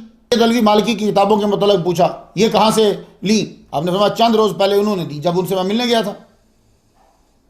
आला हजरत की कुतुब देखते हुए कहने लगे इनके साथ आपका क्या रिश्ता है? आपने फरमाया मेरे दादा हैं। तो आपको फजर के बाद जेल में डाल दिया गया। सुबह 10 बजे CID का अफसर फिर आ गया, आगे फिर सवाल शुरू किया। अब जो उनको बताया गया था, जो लोग उनके हवारी हैं उन्होंने जो बताया था वही उन्होंने पूछना है। ये इमाम अहमद रजा जिनका मैं इमाम कह रहा हूं वो तो इमाम नहीं कहते, अहमद रजा खान ने नए मज़हब की बुनियाद डाली। आपने फरमाया ये सरासर झूठे लोगों का प्रोपेगेंडा है, हम अहले सुन्नत हैं। हाँ हमारा अकीदा वही है जो हुजूर का था, सहाबा और ताबईन का था और हर ज़माना के सालेहीन का था। तो उसने पूछा कि सुन्नी और वहाबी में क्या फ़र्क है? अब फंस गया। तो आपने फिर खुलकर बताया, सारे हिलाकर गलियों में फिरना नंगे पांव ताकि मुरीदीन पर असर हो जाए, ये बड़ा आसान है। और यूं आंखों में आंखें डालकर उन्हें जवाब देना और उन्हें उनकी गलती का एहसास दिलवाना, यह किबला ताजु शरिया का ही काम है। एक दफ़ा आला हजरत ने 8 घंटे में इल्मुल गैब पे किताब लिखकर इनके दांत खट्टे किए थे। आज आपका पोता बोल रहा है। आपने फरमाया वहां भी हुजूर सल्लल्लाहु अलैहि वसल्लम के इल्म गैब अताई जो है उसके मुनकिर है। हम मुनकिर नहीं, हम कहते हैं कि अल्लाह ताला ने मोहम्मद मुस्तफ़ा सल्लल्लाहु अलैहि वसल्लम को इल्म दिया है। फिर आपने आयत पढ़ी सूरह जिन से 26 और 27, आलिमुल गैबी फला युज़हिरु अला गैबिही अहदन इल्ला मन इर्तदा मिन रसूलिन। अल्लाह ताला आलिमुल गैब है, वो अपने गैब पर किसी को मुतले नहीं करता मगर रसूलों में से जिस पर राजी हो जाए। तो ये आयत कह रही है कि अल्लाह देता है। सूरह तकवीर की आयत नंबर 24, वमा हुवा अलल गैबि बिदनीन। मोहम्मद सल्लल्लाहु अलैहि वसल्लम गैब पे बुखल से काम नहीं लेते। चीज़ें बता रही हैं कि हुजूर के पास आया तभी तो बुखल से काम नहीं ले रहे। और वहाँ भी हुजूर सल्लल्लाहु अलैहि वसल्लम की शफात का इनकार करते हैं। ये आप उनके साथ अरबी में गुफ्तगू कर रहे हैं, वहाँ भी हुजूर सल्लल्लाहु अलैहि वसल्लम की शफात का इनकार करते हैं, जबकि कुरान में है आयतुल कुर्सी के अंदर मनज़ल्लज़ी यशफ़उ इंदहु इल्ला बिइज़्निही, उसके इज़्न से शफात हो सकती है। तो सबसे पहले यही तो हम कहते हैं कि अल्लाह जब इज़्न दे तो सबसे पहले वो इज़्न देगा मोहम्मद मुस्तफ़ा सल्लल्लाहु अलैहि वसल्लम को। जाओ जाके बुखारी शरीफ की बाबू शफात पढ़ लो। और हुजूर के बेशुमार फरामीन में से एक है जो मदीना शरीफ में तुम लोगों ने खुद लिखा हुआ है, शफाअती लिअहलिल कबाइर मिन उम्मती। और फर्क यह है कि वहां भी हुजूर का वसीला मांगने को शिर्क कहते हैं, जबकि कुरान मजीद में है या अय्युहल्लज़ीना आमनू तक़ुल्लाह वब्तगू इलैहिल वसीला। तो वो जल्दी जल्दी बोला, जब बंदे को बात याद होती है ना तो बंदा जल्दी जल्दी बोलता है, वो जी वो तो अमल है। आपने फरमाया अमल किसे कहते हो? हुजूर सल्लल्लाहु अलैहि वसल्लम ने जो काम किया है वही तो नेकी बनता है ना। अल्लाह को तो आपने करते हुए नहीं देखा, तो हुजूर ने जो काम किया है वही नेक काम है। और जब हुजूर के अमल को वसीला बनाना जायज़ है तो हुजूर की ज़ात कि जिसका अमल वसीला बन सकता है वो खुद क्यों नहीं? अब चुप, क्योंकि इसका जवाब याद नहीं है। और आपने फरमाया सूरह बकरा आयत नंबर 89 पढ़ो, वकानु मिन कब्ल यस्तफ्तिहून अलल्लज़ीना कफरू फलम्मा जाअहुम मा अरफू कफरू बिही। हुजूर सल्लल्लाहु अलैहि वसल्लम की आमद से पहले वो हुजूर का वसीला दे के अल्लाह ताला से फतह मांगते थे काफिरों के ऊपर, और उनको फतह मिलती थी। लानतुल्लाह अलल काफिरीन। पहले तो वसीले के कायल थे, अब वसीले के मुनकर हो गए, अब अल्लाह ताला की तरफ जाने के लिए वसीला नहीं मान रहे, तो अल्लाह फरमाता है जो वसीला नहीं मान रहे उनको काफिर कहा और लानत है उनके ऊपर। और आपने फरमाया वहां भी हुजूर सल्लल्लाहु अलैहि वसल्लम को पुकारना शिरक करार देते। तो अगर शिरक करार दोगे तो फिर बताओ कि नमाज के अंदर तुम पढ़ते हो अस्सलामु अलैका अय्युहन नबी, यहां भी तो पुकार रहे हो। या अय्युहन नबी कुरान में आता है, फिर या अय्युहल मुज़्ज़म्मिल आता है, फिर या अय्युहल मुद्दस्सिर आता है, यासीन आता है, ये भी तो सब हुजूर के नाम है और इसमें या है। तो सारे मुसलमान जो हैं वो काफिर हो जाएंगे। ये लोग बार बार आपसे सवालात करते रहते, आखिर में आपके दलाइल से अफसर भी मुतासर हुआ, आपकी हथकड़ियां खोल दी गई आपके बार बार पूछने पे कि यार मेरा जुर्म तो बताओ तुम, तो जुर्म होता तो बताते ना। ये तो सारी साजिश थी उनकी, वो जो वहां फिरते रहते हैं ना, उन्होंने पहचान लिया और ये उनकी आदत है। कोई भी आलिम दीन जो उनके फिरके का नहीं होता वो उसकी शिकायत कर देते हैं। पीर करम शाह लाज़री रहमतुल्लाह अलैह जब गए थे उनकी भी शिकायत कर दी थी, और अताउल्लाह शाह के बेटे ने, वो फिर उनको पुलिस पकड़ के ले गई। आपने फिर अदालत में जज के सामने वो दलाइल दिए, आप खुद अरबी जानते थे, तो आगे से जज उनको कह रहा था इनके लिए दुआ करो कि अल्लाह इनको हदायत दे। तो ये शिकायत लगा देते हैं वहां अपने आप को बढ़ाने के लिए, हमने ये काम कर दिया, तो जुर्म था ही नहीं। लेकिन फिर भी ताजो शरिया को 11 दिन हरासत में रखा। ले ये हैं जो कहते हैं हम फिरका वरायत नहीं फैलाते। 11 दिन हरासत में रखा, जद्दा एयरपोर्ट तक हथकड़ी में लेकर गए। ये जोर की नमाज उस दिन कज़ा हो गई जब जेल से जद्दा तक ले जा रहे थे। देखा आपने, ये हैं वो लोग जिनके मुलाजम नौकर खादम हवारी शोर मचाते रहते हैं कि फिरका वरायत ना फैलाओ, फिरका वरायत ना फैलाओ। अब आप ही फैसला करो फिरका वरायत कौन फैलाता है, किसने शिकायत की इनकी। आपको मदीना हाजिरी के बिना ही हिंदुस्तान रवाना कर दिया, फिर तो क्या। आलम इस्लाम नजदियत के खिलाफ उठ खड़ा हुआ, हर जगह इस फिरका वराना अमल के खिलाफ आवाज़ उठी। लंदन में शहजादा बिन अब्दुल्ला से अल्लामा नूरानी रहमतुल्लाह अलैह ने, अल्लामा अब्दुस्सत्तार नियाज़ी रहमतुल्लाह अलैह ने, अल्लामा अरशदुल क़ादरी रहमतुल्लाह अलैह ने मिलकर नजदीक गवर्नमेंट को यह एहसास दिलाया कि यह फिरका वराना अमल है। तुमने क्यों एक आदमी को पकड़ा जो तुम्हें कुछ कह नहीं रहा, तुमने क्यों उसको घर से उठाया। आखिर फिर सऊदी गवर्नमेंट को अपना जुर्म तस्लीम करना पड़ा। ऐलान किया कि हर मजहब के लोग अपने तौर पर हरमैन में इबादत कर सकते हैं, कंजुल ईमान पर पाबंदी नहीं होगी। 21 मई 1987 सऊदी सफारत खाना दिल्ली से हुजूर ताजो शरिया को फोन गया कि सऊदी हुकूमत पिछले रवैये से माजरत करती है और 1 माह के लिए आपका खुसूसी वीज़ा जारी करती है। अल्लाहु अकबर जल्ला शानो। फिर आप 24 मई 1987 में उमरा के लिए रवाना हुए। ये अवार्ड है जो मोहम्मद बिन सुलेमान, ये मौजूदा बादशाह से जो पहले मिला। उस वक्त नजदी हुकूमत उरूज पर थी, अब तो ख़त्म हो गई है। अब तो मिस्र की तवाइफ को भी बुलाकर अवार्ड दे रहे हैं। यह है सुन्नियों का इमाम, इसने अवार्ड लिया कि माजरत करनी पड़ी उन्हें और खसूसी वीज़ा जो है वो आपके लिए जारी किया। किबला ताजो शरिया का मकाम पूछना हो तो उन उलामा से पूछो जिनसे पूछने का हुक्म है, हमसे मत पूछो। मुनाज़रे इस्लाम, मैं इनको डिजिटल मुनाज़रे इस्लाम कहता हूं। फातेह ख्वैसरियत व यजीदियत हज़रत अल्लामा फ़रूक रिज़वी मद्दाज़िल्लाहु अलैह जो दलाइल देते हैं लोगों के सामने देते हैं जी। तो आदमी को अगर वो गलत हैं तो उनके दलाइल को झुटलाएं, उनको गालियां ना दें, उनको बुरा भला ना, उनके दलाइल को। सच्चे आदमी का ये होता है कि वो दलाइल को झुटलाता है, उसको कहता है कि ये दलील गलत है, वो कीचड़ नहीं उछालता। तो अगर आप किसी को देखें वो गालियां दे रहा है या कीचड़ उछाल रहा है तो फिर समझो इसके पास कुछ भी नहीं है। आपको वो दिखाते हैं, इसलिए डिजिटल मुनाज़रे इस्लाम। इन्होंने ये कहा कि ताजुश शरिया वो वली कामिल हैं, कई दिन हम अल्लाह से दुआ मांगते रहते हैं, उसके बाद जाकर हमें मौका मिलता है कि हम उनकी ज़ियारत कर सकें। रईसुल वाइज़ीन हज़रत अल्लामा सैयद अमीनुल कादरी अशरफी खलीफा मजाज शेखुल इस्लाम वल मुस्लिमीन सैयद मदनी मियां 2019 में खिताब करते हुए उन्होंने फरमाया, मैं खुद ताजो शरिया की क्लास में बैठा हूं, एक लड़के ने इबारत पढ़ी तो आपने फरमाया तुम गलत पढ़ रहे हो। शागिर्द ने अर्ज़ की हुजूर ऐसे ही लिखा है। आपने फरमाया जाओ मेरा नुस्खा लेकर आओ। वो नुस्खा लेकर आए तो जैसा आप फरमा रहे थे वैसा था। कुतुब आपको अजबर याद। खुद अमीनुल कादरी साहब ने आपके जनाजा में शिरकत की है, पैदल चल रहा है, हालांकि लोग इनको बड़ी बड़ी गाड़ियों पे लेकर जाते हैं, पैदल जा रहे हैं हजरत के जनाजे में शिरकत के लिए। खतीबुल असर अल्लामा सैयद मुजफ्फर हुसैन शाह कादरी किबला ताजो शरिया के साथ जिम्बाब्वे के दौरे पर थे। ये खुद बड़े अल्लामा हैं, इल्म इनके पास बड़ा है। कहते हैं कि मैंने खुद देखा फतावा रिजविया की उर्दू की इबारत आपके सामने पढ़ी जा रही है और आप उसका लफ्ज बलफ्ज तर्जमा करते जो परफेक्ट बैठता है। जो अरबी दान थे वो हैरान रह गए, ऐसी उम्दा फसीहो बलीग तशरी। तो फतावा रिजविया का कई जिल्दों का तर्जमा आप फरमा चुके थे। मुहक्किकुल असर अल्लामा मुफ्ती मोहम्मद अकमल साहब हजरत किबला ताजो शरिया की वफात पे आपने कहा कि वो जो मकूला मशहूर है मौतुल आलेमे मौतुल आलम, अगर किसी पे सही सच्चा आता है तो वो किबला ताजो शरिया की वफात पे। ऐसी शख्सियात का वजूद मुश्किल है जो कुरान और हदीस को हाफिज की तरह जानते हों, फतावा असूल के माहिर हों, अरबी और इंग्लिश रवानी से बोलें। आप आला हजरत अजीमुल बरकत इमाम अहमद रज़ा खां के सही पर तो थे।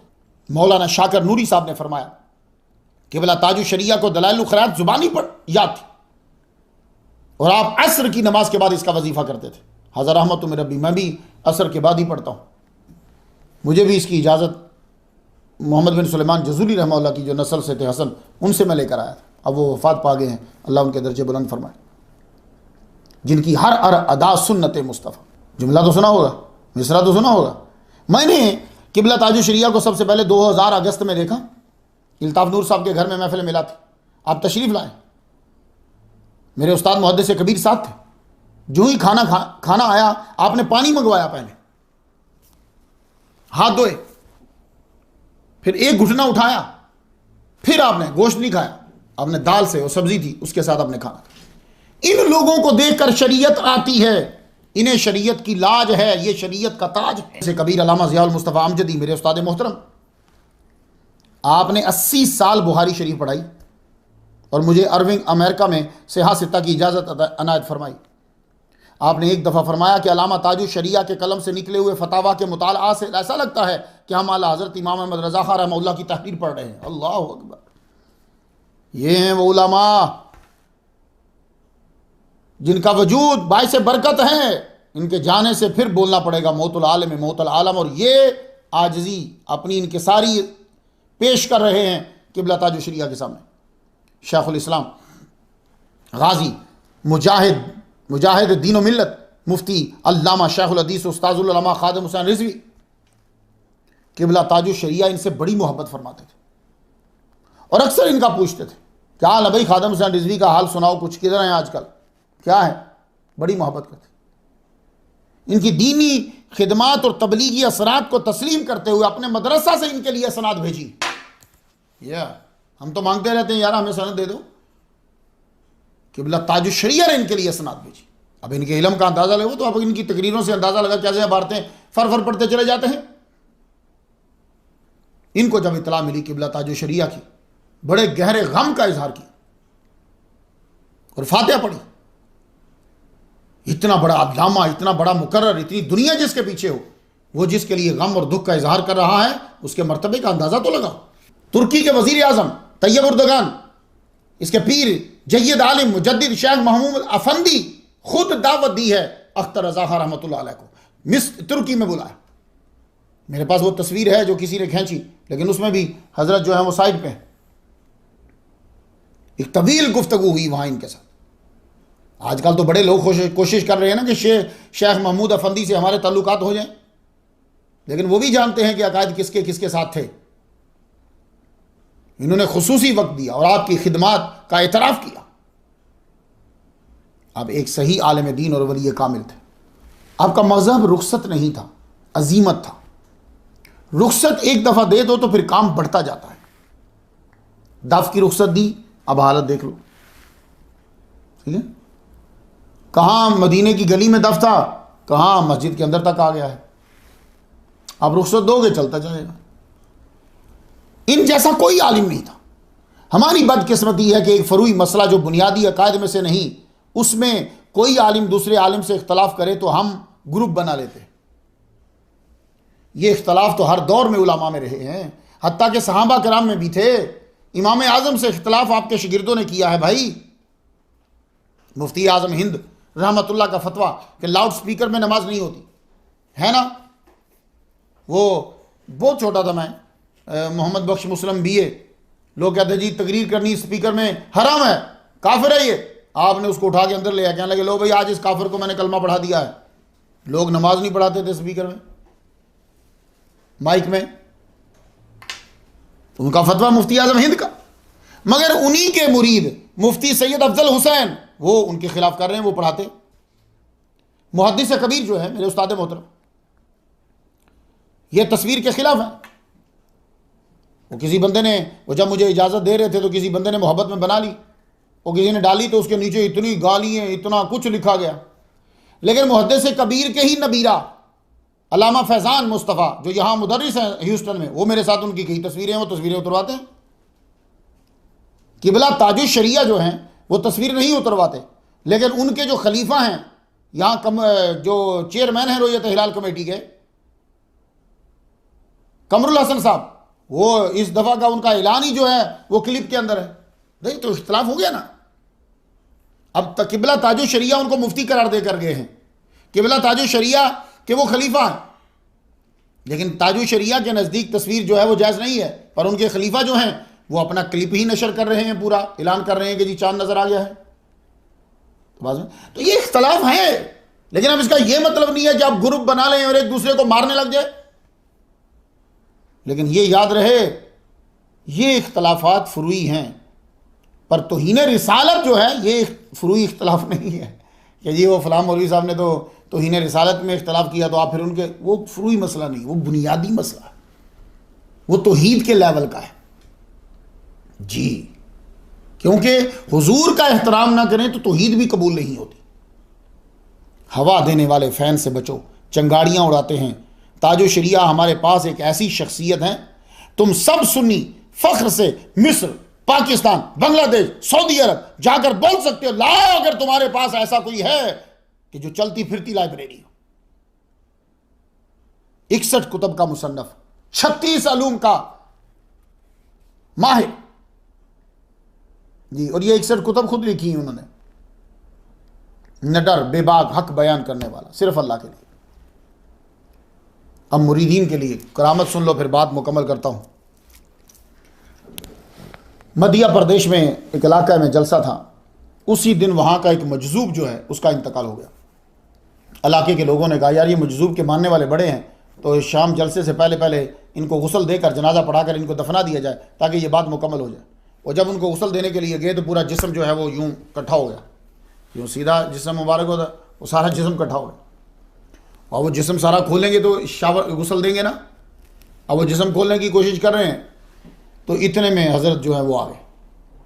इतला मिली, हज़रत आ गए। अब ये परेशान हुए। हज़रत को बताया गया जी वो लोग तो ज़्यादातर उधर ही गए हुए हैं, वो मजजूब का विसाल हो गया लेकिन उनका जिस्म खुल नहीं रहा, ऐसे में क्या करें। फरमाने लगे मुझे घर लेकर नहीं जाऊँ, मुझे सीधा उनके पास ले जाओ। तो ताजो शरिया सीधा चले गए तो उनके कान में कुछ कहा, कहने के बाद खड़े हुए, जो ही किबला ताजो शरिया खड़े हुए उनका जिस्म सीधा हो गया। खलबली मच गई। लोग पूछने लगे यार हम तो कब से थे कि इनको गुस्ल दिया जाए, जनाजा पढ़ाया जाए और दफना दिया जाए, तो किबला ताजो शरिया ने कान में ऐसा क्या फरमा दिया। तो जब पूछा लोगों ने इसरार किया तो फरमाने लगे मैंने उनके कान में कहा फिक्र की ज़रूरत नहीं है, अख्तर रज़ा खां खुद आपका जनाजा पढ़ा कर जाएगा। अल्लाह अकबर जल्ल शान। पाकिस्तान के एक मशहूर और मरूफ वाइज हैं अल्लामा अजमल रज़ा कादरी साहब, सुना करें इनको भी, बहुत अच्छी तकरीर करते हैं। इन्होंने एक दिन तकरीर में फरमाने कहने लगे कि मुफ्ती शरफुद्दीन साहब ने मजमा में सैकड़ों बंदों की मौजूदगी में वो जो रस्सी या कपड़ा रखते हैं ना उसको पकड़ के आपकी बात कर ली। तो एक शैतान आ गया, वो शैतान आके कहने लगा जनाब आपने बात तो कर ली, इतने बंदे थे, रस्सी पकड़ ली, किबला ताजो शरिया को क्या पता चलेगा, सैकड़े बंदे थे कि आप कहाँ बैठे हुए थे, आपने बात की कि नहीं की। तो कुछ बातें होती हैं वो आदमी के दिमाग को लग जाती हैं, आदमी परेशान हो जाता है। शैतान जानता तो है ना कि मुझे क्या कहना है। आप वो मुफ्ती शरफुद्दीन साहब जो है वो परेशानी के आलम में जो है ना वो सो गए। जब तो आपको सोए, किबला ताजो शरिया की ज़ियारत हो गई। किबला ताजो शरिया ने स्टार्ट ही यहाँ से किया। सलाम करने के बाद कहने लगे मुफ्ती साहब हम आपको बताएं आप कहाँ बैठे थे, हम आपको बताएं आप किसके साथ बैठे हुए थे। फरमाने लगे तुमने बात कर ली, अब हम जाने तुम लोगों की बातों पर ध्यान क्यों देते हो। हाँ, अगर बात करने का शौक है मुझसे तो मेरे बेटे का नंबर ले लो तो बात कर लिया करो तुम। तो अभी ख्वाब में उन्होंने ये कहा मेरे बेटे का नंबर ले लो तो बात कर लिया करो। आगे ये बोलने लगे हैं कि दरवाजे पे दस्तक हो गई, दरवाजे पे दस्तक हुई, आपकी आंख खुल गई। मुफ्ती साहब ने जाके दरवाज़ा खोला तो देखा कि आगे मोहल्ले के इंजीनियर साहब जो हैं वो खड़े, कहने लगे सुना है आपने किबला ताजु शरिया की बात की है, मैं बरेली गया हुआ था तो उनके बेटे का नंबर लेकर आया हूं, आपको चाहिए तो ले लो। तो उन्होंने नंबर दे दिया। कहते हैं कि ताबीर इतनी जल्दी, मैं हैरान हुआ। उसी दिन मैंने तैयारी की, मैं जल्दी से बरेली शरीफ की तरफ रवाना हो गया। लेकिन मैं दिन में सोचता जा रहा कि हजरत ने कहा कि बेटे का नंबर ले लो, पर उन्होंने बेटे का नंबर तो मुझे दिया ही नहीं है, तो मुझे बेटे का नंबर दे देते। ये सोचते सोचते जब किबला ताजु शरिया रहमतुल्लाह अलैह के सामने पहुंचे तो आपने अस्सलामु अलैकुम कहने के बाद पहली बात ही ये की, मुफ्ती साहब हम आपको नंबर तो देने लगे थे, आपके दरवाजे पे दस्तक हो गई थी। अल्लाह अकबर जल्ला शानहू। ये हैं तिरमिज़ी शरीफ में जुमला मैं आपको बता दूं, आप कहेंगे ये कैसे पता चलता है औलिया को। इत्तकू फिरासतल मोमिनी फइन्नहू यंजुरु बिनूरिल्लाह। ये तिरमिज़ी शरीफ में भी है, तरीह बगदाद में भी है, तबरानी शरीफ में भी है, तफसीर तबरी में भी है, हिलियतुल औलिया में भी है। इसी से मिलता हुआ एक और मफहूम मैं आपको बता दूं, इन्ना लिल्लाही इबादन यारिफून अन्नासा बित्तवस्सुम, ये भी एक जुमला मिलता है। बहरहाल फिरासत से देखते हैं तो किबला ताजु शरिया का दिन, आपका दिन जो है वो कब शुरू होता था और कैसे होता था, ये बड़ा ज़रूरी जानना होता है। आखिरी सालों में जब आपका क़याम ज़्यादा हो गया, इंडिया में ही होता, तो आपका दिन तहज्जुद से शुरू हो जाता। वैसे तो आपका दिन शुरू ही तहज्जुद से होता था, लेकिन बीच की रूटीन जब बाहर होते थे और होती थी, यहाँ होते थे तो और। तो मैं आपको बताऊंगा आखिरी दिनों में आपका दिन कैसा है। तहज्जुद से शुरू होता, फजर की नमाज तक वज़ाइफ चलते रहते। नमाज बाजमात अदा करने के बाद कुरान मजीद की तिलावत और कुछ वज़ाइफ। उसके बाद पूरी दुनिया से आए हुए फतावा सुनते, तहरीर करवाते या तस्दीक करते। तखस्सुस फिल फ़िक़्ह के तलबा को दर्स देने के बाद खाना तनावुल फरमाते और कैलूला करते। कैलूला से उठते ही ज़ोहर की नमाज बाजमात अदा करते। बाद में फिर कुतुब लिखवाते या तर्जमा करवाते।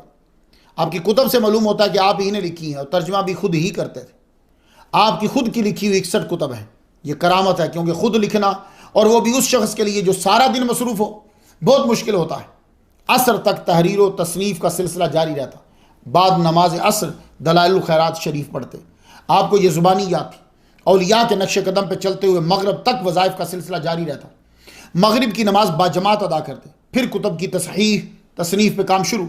इशा की नमाज बाजमात अदा करते, बाद इशा खाना तनावुल फरमाते, कुछ देर टहलते, फिर कुतुब की तसहीह तशरीह तसनीफ़ का सिलसिला शुरू हो जाता, जो 12 बजे तक रहता रात तक। इसी दौरान शर्फ़ मुलाकात भी बख्शते। फिर आप कुछ देर आराम करते, तहज्जुद के वक्त फिर उठ जाते। तो आपका ज़्यादा वक्त किताबें लिखने, तर्जमा करने और किताबें सुनने में गुजरता था। मगर कुछ काम थे जो आपने मखसूस दिनों के साथ कर रखे थे। मसलन इतवार के दिन इशा के बाद ऑनलाइन जवाब देते, जुमेरात को दोपहर में दौरा हदीस के तलबा को बुखारी शरीफ का दर्स देते, और मगरिब के बाद अजहरी गेस्ट हाउस में महफिल सवाल जवाब मुकर्रर होती। ये था आपका दिन। आपने नबी की सुन्नत निकाह भी किया। अजहर यूनिवर्सिटी से आने के 2 साल बाद ही आपका निकाह ख़ानदान में 3 नवंबर 1968 इतवार के रोज़ अल्लामा हसनैन रज़ा खां रहमतुल्लाह अलैह की साहबजादी बीबी तस्लीम फ़ातिमा अल मरूफ पिरानी माँ से हुआ। अजीम ख़ानदान की इस अजीम खातून ने अपने खामद का मुकम्मल साथ दिया। आपके हर काम में घर में रहते हुए मुकम्मल शरीक होती, और औरतों के लिए एक बेहतरीन मुबल्लिगा थी। किबला ताजु शरिया रहमतुल्लाह अलैह को अल्लाह ताला ने 5 बेटियों और 1 बेटे से नवाजा है। आपने नसर के साथ साथ नज़म की सूरत में भी लिखा। आपका लिखा हुआ कसीदा तो आज भी अरब की फ़ज़ाओं में गूंजता है। मैं बरकत के लिए चंद अशार पढ़ देता हूँ। अल्लाह अल्लाह अल्लाहु माली रब्बुन इल्लाहु यफनल कुल्लु व यबकाहु लैसल बाकी इल्लाहु मन कान दुआहु अय्याहु ज़ाका हमीदुन उक़बाहु मन कान लिरब्बी दुनियाहु आशा सईदन उखराहु मन कुंता इलाही मौलाहु कुल्लुन्नास तवल्लाहु मम्माता यकूलुल्लाहु ज़ाकल खालिदु महयाहु रसूलुल्लाहि तलक़ाहु अबशिर अब्दु बिहुस्नाहु अर्रिदवानु लहु नुज़ुलुन जन्नतु खुल्दिन मावाहु तख्शन्नास बिला जदवा हल्ला रब्बक तख्शाहु इबगिल अमन लदा रब्बी इन्नल अमन बितक़वाहु। आपका कसीदा और भी काफ़ी लंबा है। आपका विसाल और जनाजा खलकल मौत वल हयात लियब्लुवकुम अय्युकुम अहसनु अमला। अल्लाह ताला ने मौत और हयात को पैदा किया ताकि वो देखे तुम में से कि तुम में से ज़्यादा अच्छे अमल जो है वो कौन करता है। आपकी मुकम्मल ज़िंदगी खिदमत दीन में सरफ हुई। बंदे की वफ़ात और जनाजे से भी कुछ अंदाज़ा हो जाता है कि वो कामयाब गया या नाकाम गया। आपने सारी ज़िंदगी बंदगी में ही गुजारी। सोते भी इसलिए थे कि जिस्म दीन की खिदमत में साथ दे, शादी भी इसलिए की कि बीवी दीन इस्लाम में मेरा हाथ बटाए, और जागते हुए लम्हे में भी दीन लिखवाते हुए, पढ़ाते हुए या समझाते हुए ही गुजारे। और इनसे कुछ लम्हात निकाले तो वो अल्लाह की इबादत और शुक्राना में लगा दिए। फिर एक रोज़ बुलावा आ गया, मगरिब की अजान शुरू हुई, आपने अजान का जवाब देना शुरू किया। जब मुअज्जिन ने कहा ला इलाहा इल्लल्लाह तो इसी कलमे की तकरार करते गए, ला इलाहा इल्लल्लाह, ला इलाहा इल्लल्लाह, ला इलाहा इल्लल्लाह। फरिश्ते आपकी रूह को लेके खुशबूदार कपड़े के अंदर अर्श की जानिब जो है वो बढ़ गए। आसमान खूब रोया क्योंकि आपकी मौत वाकई एक दुनिया की मौत थी। दुनिया निकली, फिर गलियों में पानी भर गया, घुटने से ऊपर तक पानी भर गया, मगर लोगों की मीलों लंबी कितारें उस पानी में खड़ी इंतजार कर रही थी कि आखिरी बार जो है वो झलक देख ले। आपका जनाजा आपके साहबजादा अल्लामा मुफ्ती असजद रजा खां ने पढ़ाया। किसी मुकर्रर ने मुमताज़ हुसैन कादरी शहीद की वफ़ात से पहले कहा था कि जनाजा बताएगा आशिक मुस्तफ़ा कौन है। शायद उन्होंने तंज़ में कहा हो, लेकिन बात सच्ची होगी। उनके जनाजे में एक मोहतात अंदाजे के मुताबिक 50 लाख आदमी शरीक हुए, मगर इस आशिक मुस्तफ़ा जो आलिम दीन है, इस आशिक मुस्तफ़ा के जनाजे में 1 करोड़ से भी ज़्यादा अफराद ने जो है वो शिरकत की। पूरा बरेली अश्कबार था, बल्कि हर आशिक मुस्तफ़ा अश्कबार था। अल्लामा कमरुज़्ज़मा आज़मी ने 22 जुलाई 2018 मस्जिद गौसिया बोल्टन इंग्लैंड में कहा, आपका जनाजा 10 मिलियन लोगों ने जो है वो अदा किया। ये उस आशिक का जनाजा था जिसने अजीमत को चुना, सुलह कुल्ली जो आज मुनाफिकत की शक्ल है एक, उसे रद्द कर दिया, दुनिया को दिखा दिया, देखो ये है हमारा बंदा। मैं खुद हैरान हूं।